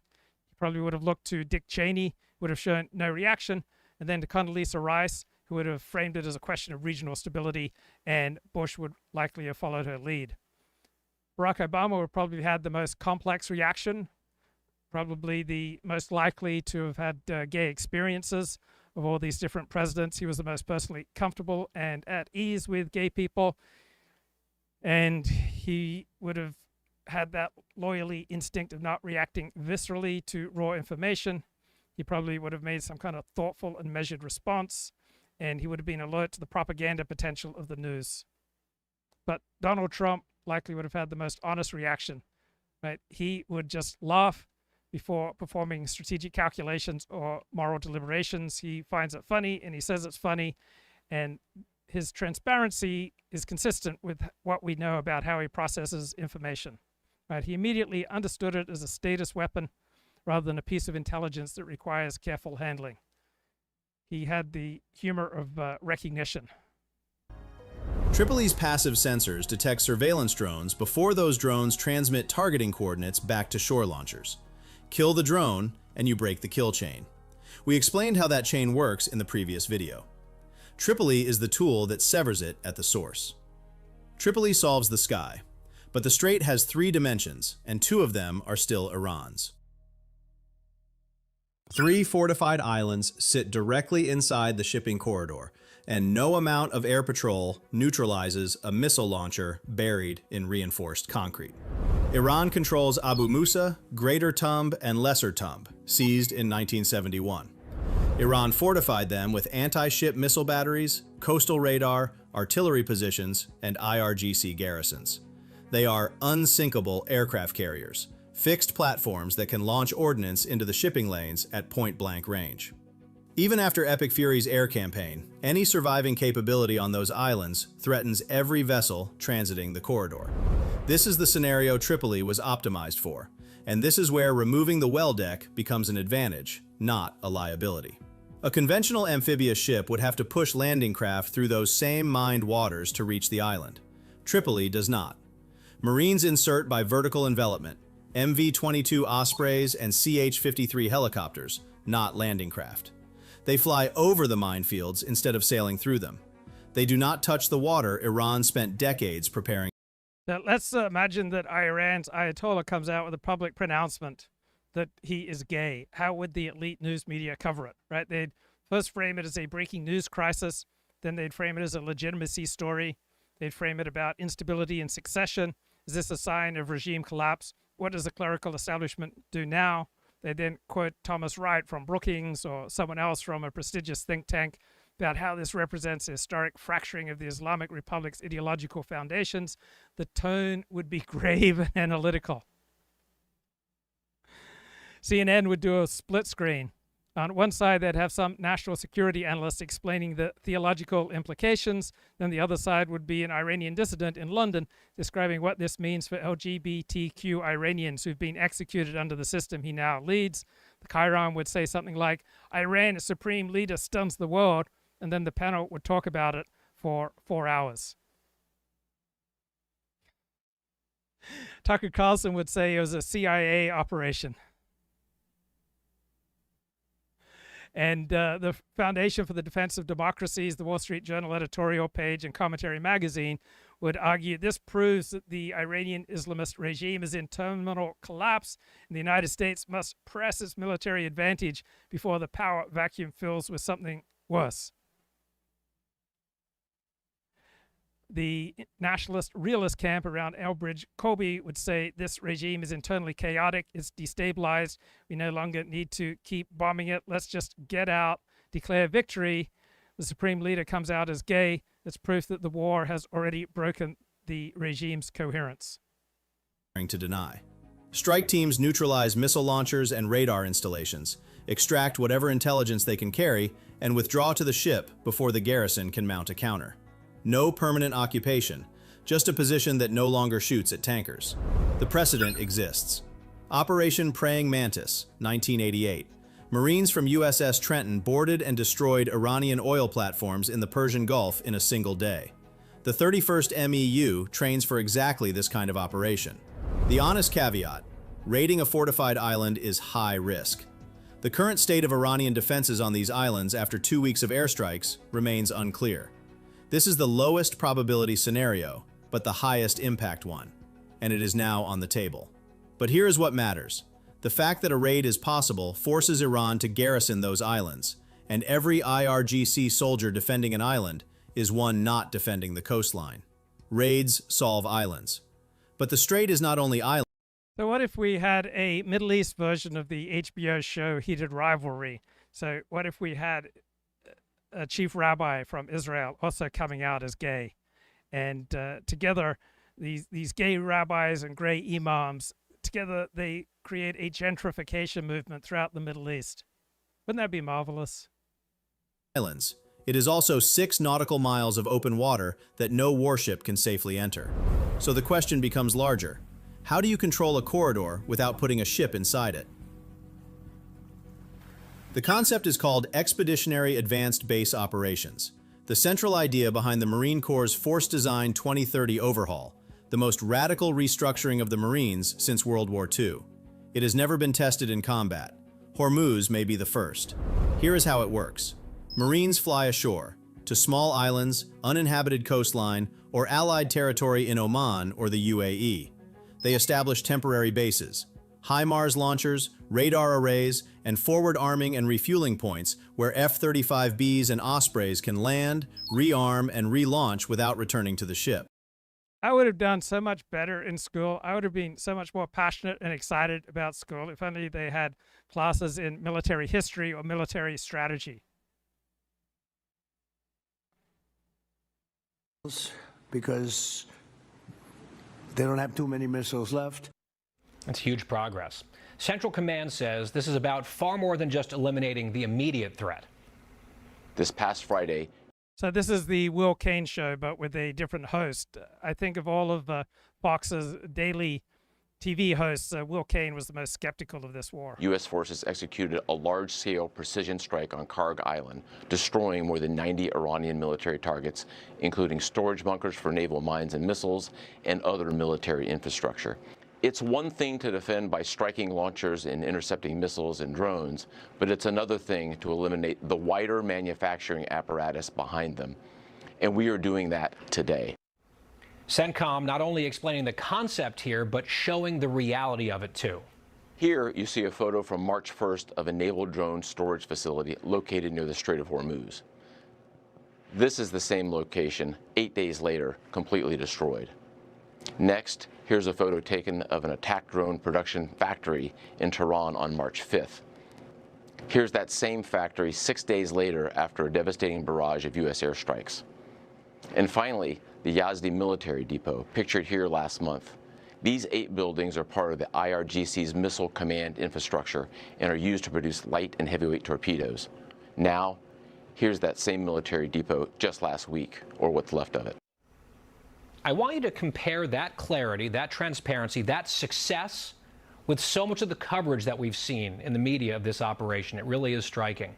As for the regime itself, its remaining mouthpieces are sticking to their false story. They say they're not attacking their neighbors, they are just attacking American assets that happen to be in that area. So what can we do? We just sit and watch that American forces are attacking us from their soil? And but your drones are going into civilian areas and hitting plants and hotels and civilians. No, this is not the fact. We are only targeting American assets, American installations, American military bases. Everything belongs to Americans. And this is a fact that they are using their soil. It's not a fact, it's a lie. Meanwhile, here at home, this was the scene on Friday, right here in New York City. Protesters storming into the streets to make it very clearly known they openly support Hamas and Hezbollah, both designated terror organizations. A little less clear as we look at the broader picture. I think it'd be pretty cool if we could simply deport those guys chanting for Hamas and Hezbollah. What this creates, a kill zone spanning the entire width of the strait. HIMARS firing ATACMS at 162 nautical miles or PRSM at 270 nautical miles can engage any fast attack craft, submarine, or mine-laying vessel that enters the shipping corridor. Anti-ship firepower from shore. Simultaneously, Marines provide security for the LCS mine countermeasure ships already operating in the area. Small boats screening against fast boat harassment, F-35Bs overhead creating a protective bubble. Mine clearance still takes weeks. But Tripoli accelerates the timeline by protecting the sweepers, instead of waiting for the sweeping to finish before escort begins. That rewrites the physics of strait control. You no longer need warships inside the strait to control the strait. Marines on shore create a firepower bubble that is cheaper, harder to find, and impossible to sink. The precedent is not theoretical. HIMARS already sank Iranian warships during Epic Fury, firing from Bahrain. The 31st MEU just practiced a similar scenario during exercise Iron Fist 26. The honest caveat: EABO doctrine is new, untested at this scale. The logistics of sustaining forward bases under Iranian counterfire remain unproven. But the physics has already been proven. HIMARS reached Iranian warships from Bahrain. The doctrine is new, the weapon is not. Here is a conversation between Dan Senor, Nadav, Eyal, and Amit Segal from Israel. Ways in which you can pacify the energy market internationally. But we're recording this on Sunday. This evening, the future trade of oil will open again. A week ago, it opened. Oil in a matter of hours rose to almost $120 per barrel. And then the administration said a few things and it dropped. It dropped substantially. Yeah, it went down like $40 a barrel. Yeah, until Monday noon, I think. Yeah, I'm just saying when the administration did that first round of messaging, and then it came back up. And the messaging was basically giving an impression to the market, which I don't know if it's true, Dan. The impression that the market got was that this is going to end quite soon. Now, this is the impression of the market. I'm not saying that this is the intention of the president. And I'm not saying that this is the case, but this is what the market was reading into this. So this is becoming a huge political story in the US even more than on day one, I think, because of economy, because of energy. And it all I agree with Mark Halperin. It really doesn't matter that much what the polls say right now, because if this war is a success, then it will be popular. And if this war is a failure, it will be unpopular. So polling it in the middle, I don't think really tells us that much. People love winners, they hate losers. Also has or could have repercussions to the operational side. I'm going to stop with this. We can elaborate if you would want to. Okay, Amit, before I come back to Nadav, because I want to drill down on a couple of those points you made. Anything to add? So I have hard times believing that the administration had an... So Nadav Eyal, who was previously speaking, he represents an internationalist, globalist perspective. He speaks about the globalist perspective for an internal Israeli audience. This is Amit Segal. He is a right-of-center Israeli journalist and commentator. He represents more of an Israeli nationalist perspective, and I side with him right now. And thought it through regarding the Strait of Hormuz and... So Nadav Eyal thinks that the Strait of Hormuz problem is very serious, very challenging, very dire situation, and Amit Segal and myself, right, we think that the Trump administration has a plan that may very well work. The oil prices. Maybe I'm too much into conspiracy theories, but I think that when President Trump says I need or I want the help of other countries to actually accompany ships into this strait, it's not because the U.S. lacks the power to do so alone, but because he wants to do something bigger. I believe it was a strategic trap put in front of the Iranians, and if I'm right, so we'll see it in a few days. What do you mean by a strategic trap? That this is the excuse for President Trump to do more, to take more dramatic measures. Okay. Yes, I agree with that. Iran spent 40 years and billions of dollars building an air defense network that should have taken weeks to dismantle. It lasted hours. Not the kind of wall you were imagining, a wall of electromagnetic energy. Bavar 373 batteries that can reach out and kill an aircraft at 160 nautical miles before the pilot even knows he has been targeted. Mirage 4 radars scanning 240 nautical miles of sky, tracking 300 contacts at once. S-300 systems supplied by Russia. Layer after layer of missiles designed to turn any corridor into a graveyard. On paper, punching through that wall should have taken weeks. The 1991 air campaign against Iraq lasted 38 days, and Iraq had less than half of what Iran built. And yet, Iran's wall collapsed in hours. Not because America had more bombs, not because American pilots were braver, because America understood something Iran did not, something that has nothing to do with technology, nothing to do with money, and everything to do with a principle so simple that Iran studied it for 40 years and still missed it. What you're about to hear is not a timeline. The exact minute-by-minute sequence is classified, and any channel that tells you otherwise is guessing. But the physics, the engineering that dictates why each weapon must fire before the next, that is not classified. That is not a guess. That is how machines work. If you are proud of these men and the machines they operate, type "proud" in the comments. Subscribe to Navy Decoded. Other channels tell you what happened. We show you how it works. So I'm not a war expert, I'm not a military expert, but this channel seems to be relaying common sense, seems to be relaying highly credible information. I've put these transcripts through Gemini, and Gemini comes back with this is highly credible. Works. Because the people who serve deserve an audience that understands the mission. To understand the principle Iran missed, you first have to understand the wall and why it was supposed to be unbreakable. Before we dismantle the sequence, we need to respect the wall. Iran did not build a simple air defense network. Iran built a system, and systems are harder to kill than weapons. Start with the crown jewel, the Bavar 373, often compared to Russia's S-400. Here's what that means if you are an American pilot flying toward Iran.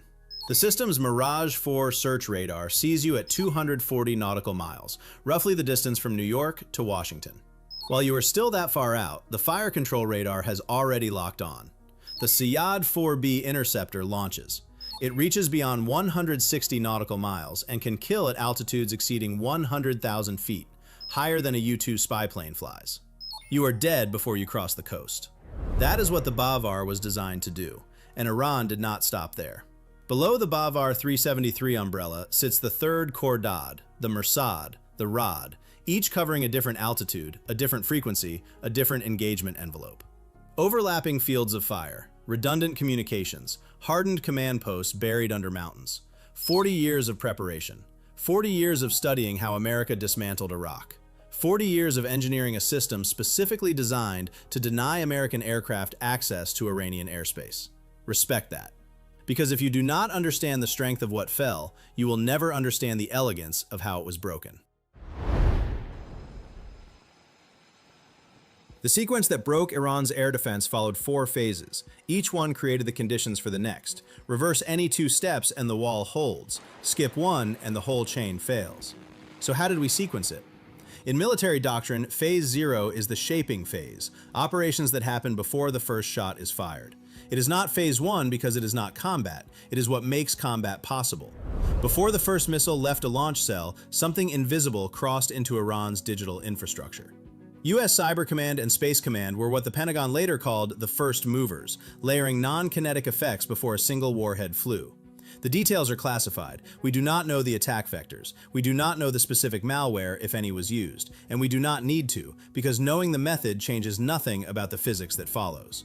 What we know is the result. NetBlocks, the independent internet monitoring organization, confirmed that Iran's national connectivity collapsed to 4% of normal levels. Whether that blackout was triggered by American cyber weapons or deliberately cut by the Iranian regime as a defensive measure, the effect was identical. Command lost signal. Cut the nerves, not the muscles. The radars were still standing. The missile batteries were still loaded. The commanders were still at their posts, but nobody could coordinate with anybody.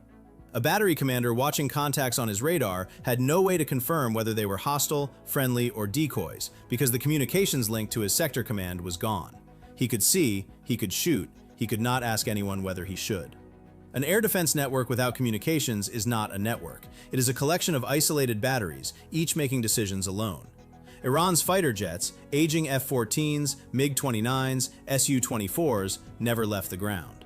Without communications, no scramble order reached the pilots. Without functioning runways, no scramble order mattered. Here is where the engineering becomes elegant.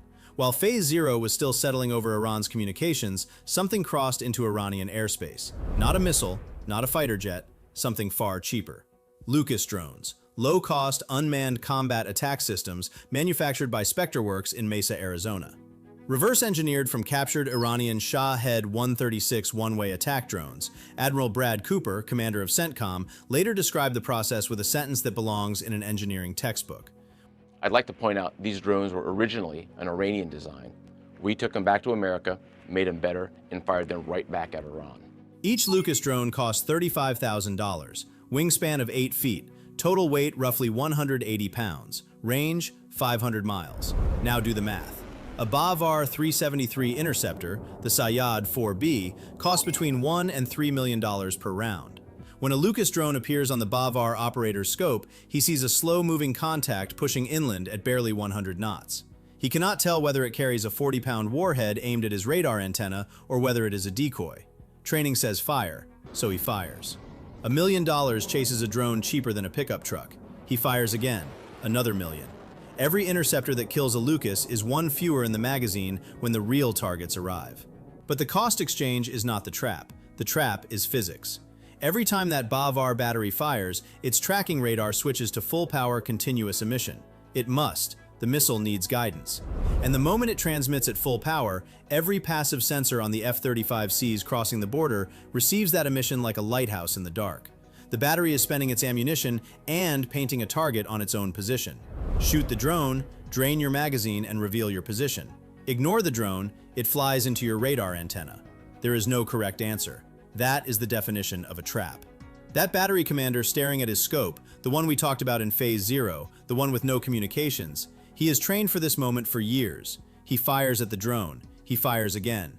Every interceptor he burns follows the same playbook. Detect, track, fire, guide.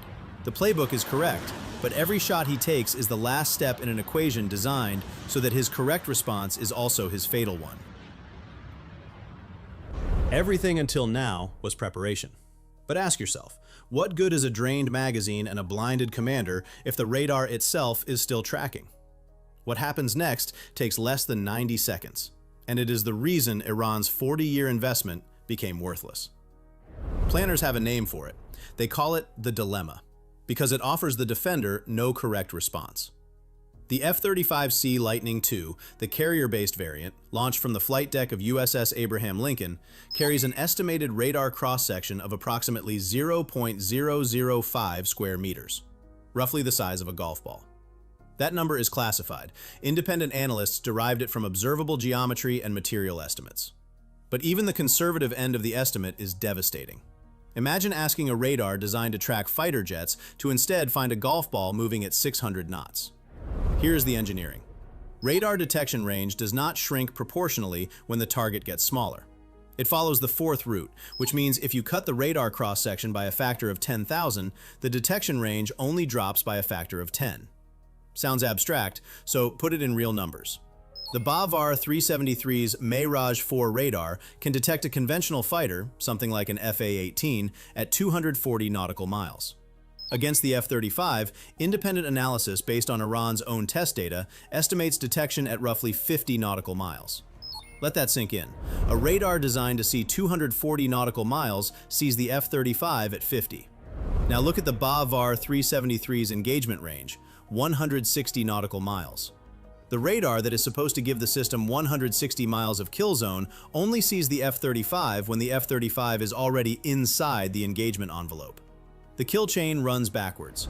The prey detects the hunter before the hunter detects the prey. And the F-35C is not even transmitting. Its ANASQ-239 electronic warfare suite operates passively, listening for every radar emission across the spectrum, geolocating each one with precision, and forwarding those coordinates via Link 16 without ever giving away its own position.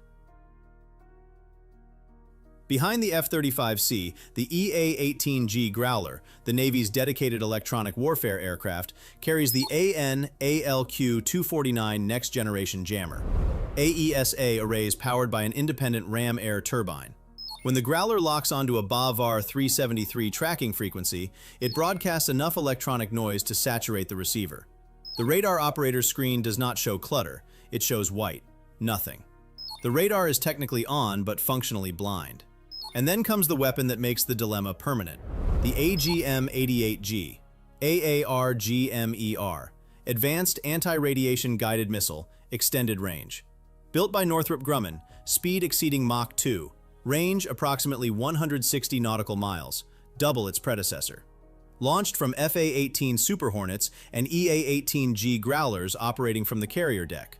3 seekers in 1 nose cone, and this is what makes it inescapable.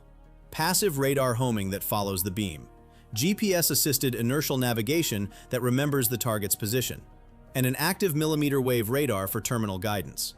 This missile does not care if the radar shuts down. Radar on, the AARGMER homes on the emission and flies down the beam at Mach 2. The operator has less than 90 seconds between transmission and impact. Radar off, the missile switches to GPS, navigating to the last known coordinates. At terminal range, the millimeter wave seeker activates and locates the physical hardware. The radar truck, the antenna array, the command vehicle. Turn it on, you die by the missile that follows the beam. Turn it off, you die by the missile that remembers where you were. A US official later confirmed what the physics already guaranteed. We have effectively suppressed their air defenses. The door is open. So what do we... All right, powerful explanation there from the Navy Decoded channel. How to think about how this war ends. Thoughtful article from March 13th here by Michael Oren. How this war ends. Critics think the war with Iran is like Afghanistan. It's much more like the Cold War. By Michael Oren. Everybody knows how wars begin, but nobody knows how they end. In the last couple of weeks, the question of how the United States and Israel can conclude their war with Iran has become the most frequently asked by far whenever I appear on TV. My answer is not always one that the anchors like to hear. Responding to this question requires first addressing President Donald Trump's Protean war goals. These range daily from merely destroying what remains of the Iranian Navy and nuclear facilities to also stopping Iran's production of long-range missiles and its support for terror proxies, and aspirationally, achieving regime change. There is practically nothing left to target in Iran. Can continue. The means for achieving this victory are identical for Iran and its proxies. Put pressure on the U.S. to stop the war. Hamas did so by hiding behind Palestinian civilians so that Israel would kill large numbers of them and fuel international demands for a ceasefire. The Ayatollahs know that the world cares far less about Iranian casualties than it does about oil prices, and so they attack their energy-producing neighbors. The effect on global sentiment is the same. Economist Paul Krugman recently said that higher oil prices could be the straw that breaks the camel's back of the U.S. economy and will only get worse if the war continues. According to its definition of victory, Iran won last summer's Rising Lion Midnight Hammer War despite the damage inflicted by the U.S. and Israel. For 12 days, the Islamic Republic stood up to the world's mightiest superpower and its most effective and highly armed ally and never surrendered. Then, by fire. So, according to the dominant analysts that you're hearing in the mainstream media, this war will be a failure and a defeat for the United States if it doesn't accomplish immediate regime change. But what if the United States simply weakens the existing regime so that it'll fall 6 months or 6 years down the road? Firing a few performative rockets at Qatar, Iran forced Trump to agree to a ceasefire and compel Israel to comply as well. By the same criteria, Iran has reason to believe it is winning this war, too. Rather than buckling, Iranian President Masoud Pezeshkian recently set out conditions for America's surrender, including the recognition of Iran's rights to enrich uranium, the payment of war reparations, and a commitment to never attack Iran again. Should the war end now, much of the Middle East would once again fall into Tehran's sphere of influence. Confident that future American presidents will not renew major operations against it, the regime can resume its manufacture of ballistic missiles and reconstruct its nuclear facilities. The Strait of Hormuz will become an exclusively Iranian-controlled channel while terrorist attacks multiply across the Western world. The Gulf states, already afraid to alienate Iran by retaliating for its rocket and drone attacks against them, will rush to pay homage to the Islamic Republic. The people of Iran will be subject to unending and increasingly violent oppression. The international balance of power will also be skewed, with Russia and China reaching dangerous conclusions about America's staying power. To avoid that catastrophic scenario, the United States and Israel must deny Iran a victory by any definition. They must continue their intense bombing campaign to destroy Iran's ability to produce, store, and launch missiles and drones. They must clear the Strait of Hormuz of Iranian mines so that oil freighters can be safely escorted through its waters. Once defanged, Iran can be sealed by a hermetic naval blockade that will prevent the export of a single drop of oil and the entry of all but essential foodstuffs and medicines. Every effort should be made to ease the suffering of the civilian population while facilitating their ability to resist and perhaps overthrow the regime. It may take several years, but the Islamic Republic will fall. The Soviet Union eventually collapsed because outside pressure forced it to collapse in on itself. I think that's a scenario that makes sense. Right, how to reopen the Strait of Hormuz, there are methods, there are ways, but they're not quick. How to reopen the Strait of Hormuz. The good news, the crucial waterway can be reopened through military means. The bad news, it will take weeks or more. By Aaron McLean. The Iranians have now effectively closed the Strait of Hormuz, and President Donald Trump faces an important decision about whether to force its opening. Declaring victory and walking away now would leave the strategic initiative to control traffic in the strait in the hands of the Iranians, who show no particular appetite to allow commercial traffic through at the moment. The personnel themselves and so forth. All of these kinds of targets would need to be hit and hit again until they can no longer be useful to the fight. Phase 2, the escort operation itself, would begin once it is thought that Iran's stockpiles of ship killers have been reduced to a manageable level. What's manageable? If one were to attempt to sail through the Strait right now, even under U.S. naval escort, the Iranians could potentially swarm convoys with enough projectiles that eventually something gets through, possibly even damaging the naval escorts themselves. A failure like this could harm confidence in the operation, to say the least, and set everything back weeks. The Navy will want to be in a position where Iran's capability to strike will be limited enough that our capacity to intercept will be able to handle the incoming. Interception of incoming fire will be only part of the tactical puzzle. The hard military reality is that the ships under escort will effectively be bait as the U.S. Navy and the Iranians battle around them. Like a mother duck and her ducklings, naval escorts and commercial shipping will transit the Strait under layers of air cover and persistent drone surveillance of the Iranian coast. When Iranian forces emerge to take a shot of any kind, our military will attempt to kill whoever is doing the shooting. Right, and the YouTube channel Navy Decoded says some similar things about how the United States can control the Strait of Hormuz. 3 separate scenarios, but none of them matters in isolation. Stack them together, and something emerges that Iran has never faced and has no playbook to counter. This is not about adding more firepower to a problem firepower already failed to solve. It is about adding a dimension that did not exist in this theater until Tripoli sailed. For 40 years, Iran only prepared to counter threats from the sea, American warships on the horizon. Iran mastered that equation: mines below the waterline, cruise missiles from shore batteries, fast attack craft swarming in the shallow. Every dollar, every doctrine, every fortification was built to make the Gulf too expensive for ships to enter. The first 2 weeks of epic fury added a threat from the sky. Carrier air wings dismantled air defenses, flattened factories, crippled military infrastructure. But aircraft fly sorties and return to base. They do not stay. When Tripoli arrives, the equation gains a threat from the ground. Marines can appear on any island, any coastline, any Allied position along the Strait. And Marines stay. That is the dimension Iran never built defenses against. Iran built coastal defenses against ships entering the Strait, mines, shore-based missiles, fast attack swarms. Iran built air defenses against aircraft bombing from above. Those defenses are now crippled. Iran built beach defenses to stop landing craft from the sea.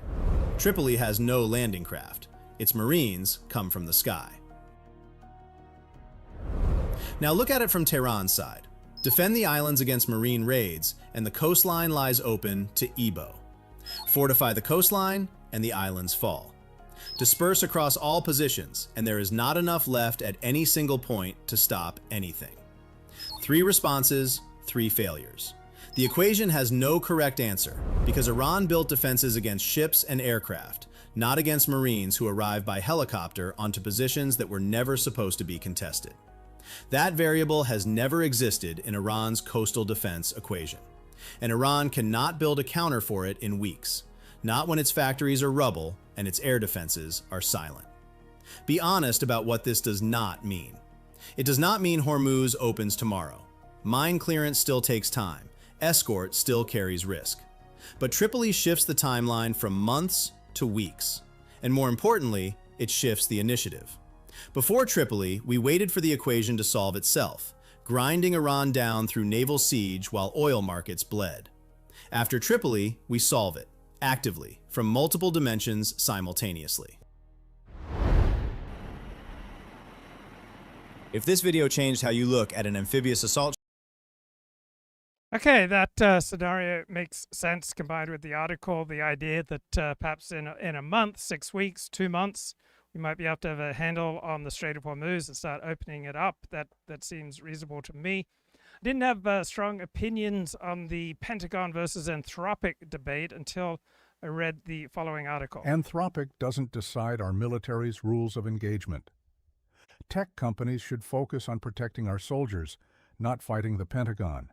By Ben Van Roo. In one weekend, the U.S. used Anthropic's AI to fight a war and blacklisted it from any further government work. Defense Secretary Pete Hegseth has borne the brunt of the blame for starting a conflict between the military and the leading-edge AI developer. Really, though, this fight started when Anthropic demanded the right to set the terms on which the military would use its technology. That's not a confrontation that a private company should be getting into. Okay, once I heard this particular argument, I thought, oh yeah, this makes sense. Distance as virtue. If you can't dictate all the rules, then treat engagement as contamination. Since the start of the Anthropic Pentagon blow-up, 1,000 employees at Google and OpenAI have signed a letter called "We Will Not Be Divided." The letter suggests that the steps that the Defense Department took to punish Anthropic are part of a calculated strategy to get tech companies, especially Google and OpenAI, to compromise on ethical red lines. They're trying to divide each company with fear that the other will give in, the letter declared, urging staff at both companies to hold the... So remember, there were no elite objections, and there were no tech objections to using AI to aid Ukraine, right? When it comes to Ukraine, right, the tech elite are all down with using maximum AI, but if America wants to use AI to further its own interests, then, oh, now they've got a moral problem. So A-OK for Ukraine to use max AI, but very concerning for America to use max AI. ...the line and make no compromises with the military.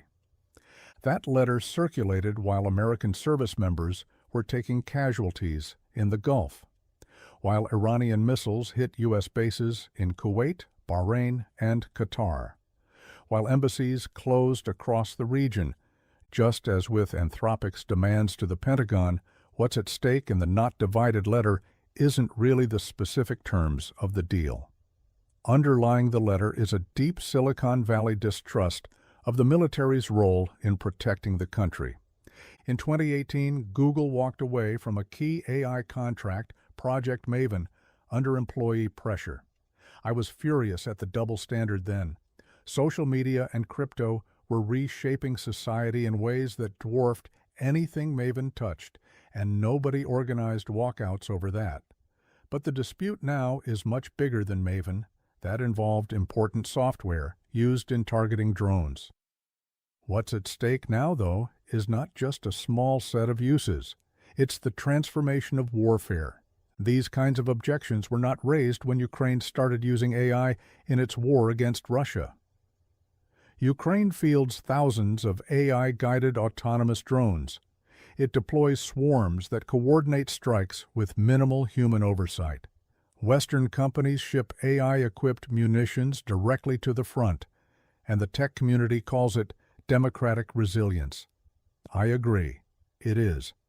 But you don't get to celebrate the triumph of AI-aided warfare when it protects Ukrainians, and then sign a petition when the same technology might keep American troops alive in the Persian Gulf. That seems to me absolutely unassailable logic, as does this video very strong. We send through it. And why did we wait 40 minutes to get here? Here is the detail that ties the entire sequence together, the piece of engineering that makes every phase before it make sense. 40 minutes ago, before the first Lucas drone crossed into Iranian airspace, before the F-35C listened for its first radar emission, before the Growler broadcast a single watt of noise, Tomahawk cruise missiles had already launched from Arleigh Burke-class destroyers in the Gulf. CENTCOM photographs confirm it. The USS Spruance, VLS cells open, Tomahawks climbing into the night. Block 5 Tomahawks, $2.5 million each, Mach 0.74, range exceeding 1,000 miles. But Mach 0.74 is subsonic. A Tomahawk crossing the Persian Gulf needs roughly 40 minutes to reach the Iranian coast. The slowest weapon launched first, because it needed the longest runway. Every phase you just watched was designed to happen inside that 40-minute window. Phase 0 blinded the command. Phase 1 drained the interceptors. Phase 2 broke the radar. All of it, timed so that when the Tomahawks finally reach the coast, there is nothing left to stop them. The mathematics now compounds. The radars that would have detected our Tomahawks at 40 nautical miles are burning. The interceptors that would have engaged them are spent on $35,000 drones. The commanders who would have coordinated the response have not spoken to each other since Phase 0. Every phase removed one layer. By Phase 3, there are no layers left.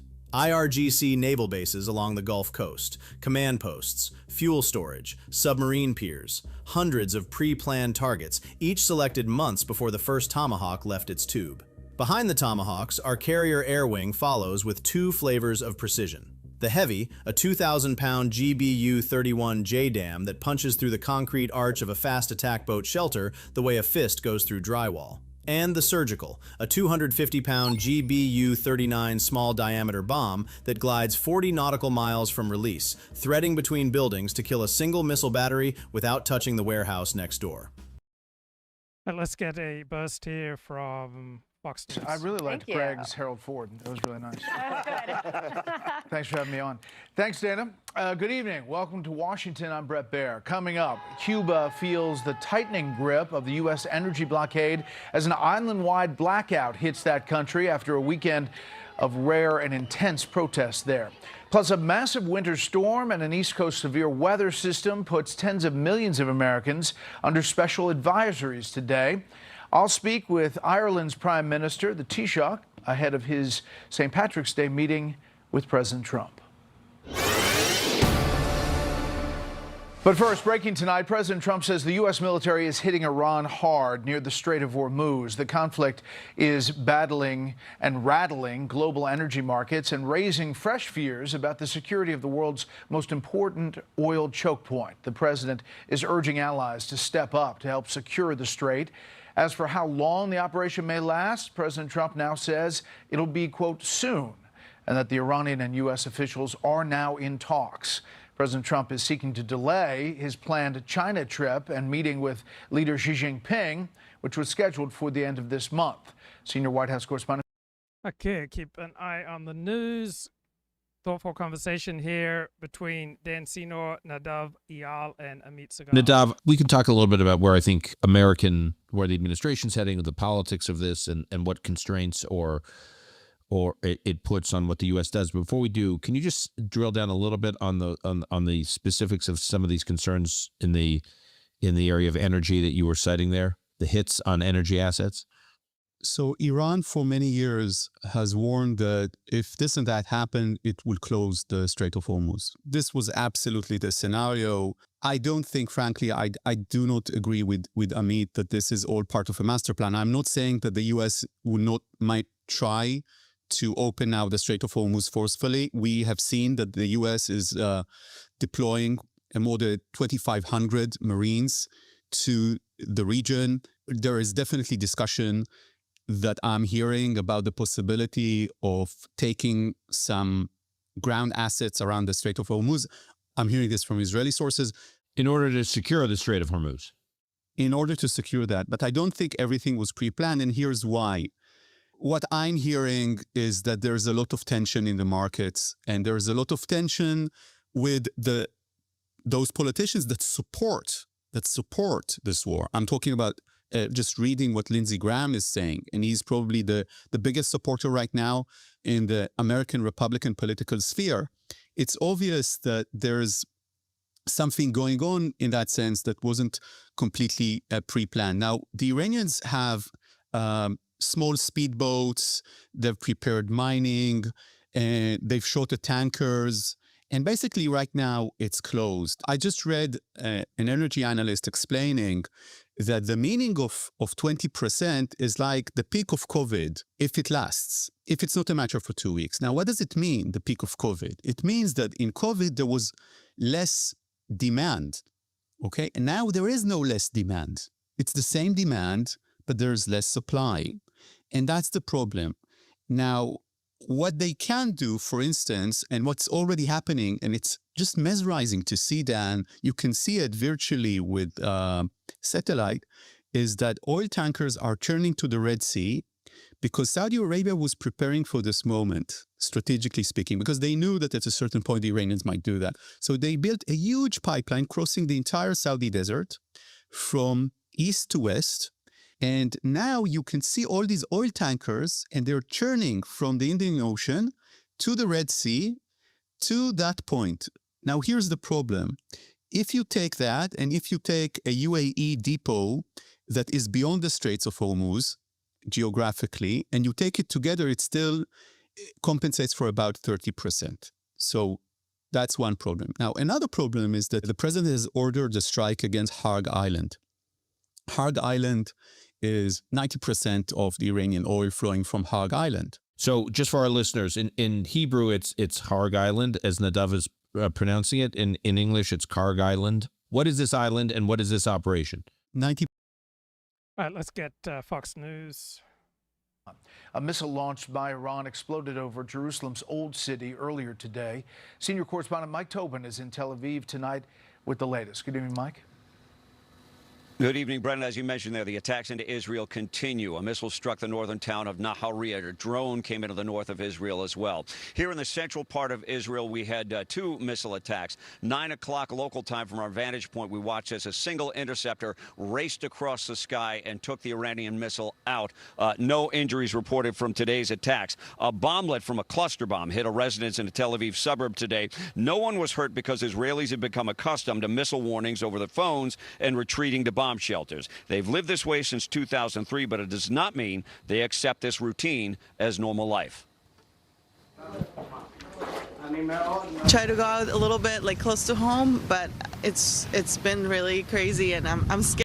You would have told me 16 days into the war there'd only be 13 American casualties and 13 Israeli casualties. I would have been shocked at such a low number. I'm scared to go outside, and I'm scared that I'll just get a siren in the middle of nowhere, and I'll have to look for a bomb shelter, and so it's scary. See, it's tough for families with little kids who are living on the 6th floor. They got to run down to the shelter every night. Can give a wrong impression because we're trying to keep life going on, but it's complicated, it's difficult. We are not sleeping well. Israel's north is being tormented with rocket fire and drone attacks from Hezbollah. The Golan Heights have been hit from the north to the south, and everywhere north of the Sea of Galilee is at risk. There's reporting that as many as 450,000 Israeli reservists are being called up for an incursion into Lebanon to stop the rockets. The IDF confirms only that 120,000 reservists have already been activated. They will not comment on future operations. Meantime, in Australia, a fifth player with the Iranian women's soccer team has refused her claim or abandoned her claim for asylum, I should say. Only 2 Iranian women soccer players are refusing to return to their country. Brett. Mike Tobin in Tel Aviv. Mike, thanks. Okay, back to Nadav Eyal. 80% of the oil installations of Iran, refineries, everything is flowing through Harg Island. Now, here's the thing. Even now, after the strikes ordered by the president, the White House has made sure that everybody understands that this is not against any of the oil installations on this island. Now, it's very difficult. It's a very small island. It's a tiny island. To hit the military targets there without hitting the installations of Harg Island for oil. But the U.S. did that, and it also signaled that it's doing that. And I just saw a satellite from this morning. There are 3 tankers there, and they're uploading oil right now as we speak. For Iran, in terms of its lifeline, which is energy, it's not only business as usual because oil has risen any way you want to cut it down. It's risen substantially, even with its new rates. It's still risen substantially. Yeah. So they're actually getting more money right now. And this is the lifeline. Meaning because the price of oil is up. Now, why? Why wouldn't, so the Israelis always go, when I talk with the defense establishment in Israel, some go, we should bomb the oil refineries, just bomb the entire thing. I read a tweet by Lindsey Graham. It was saying to the Israelis, and I'm paraphrasing, you can't bomb. Look, love is love. Maybe Lindsey Graham can reach out to the gay Ayatollah and we can have a settlement based in radical love and inclusion. The oil installations of Iran, because it's the future of Iran. And I would add to that, because if you do that and oil rises substantially all around the world, then the war might need to be stopped anyway.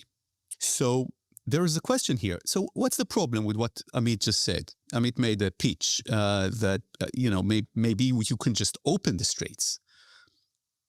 Dan, you probably remember the tanker war in the 1980s with President Ronald Reagan. This thing might take time. That's the only point there. It could be brilliant. I do hope the president, the administration are preparing something. It can take time to open it because Iran was preparing for this. So there's really a dilemma here. One could hope that it will be solved in an optimal way, but it's definitely the main limitation on the war. I think that as time passes, Iran becomes more and more similar to its proxies. It's very interesting because Iran, in the eyes of its leaders and its citizens and its people, is a well-respected country. But it's amazing to see how they act like Hamas and Hezbollah. One example, for instance, is the fact that the leaders of this regime, save, of course, the new Ayatollah Khamenei, were seen in public on Friday in this Al-Quds Day, Jerusalem Day, surrounded by citizens knowing that Israel will not kill them because of the rate of collateral damage. And the second thing is exactly what Nadav has just described, because Iran, unlike what it has said for the last 2 generations, cannot win a war. Now, 2 months ago, a year ago, 2 years ago, we were all under the impression that the war between Israel and Iran is going to be a war between equivalent forces. Now we see it's not the case, not only because the U.S. Army joined the battle. The same applied for the Rising Lion operation in June 2025.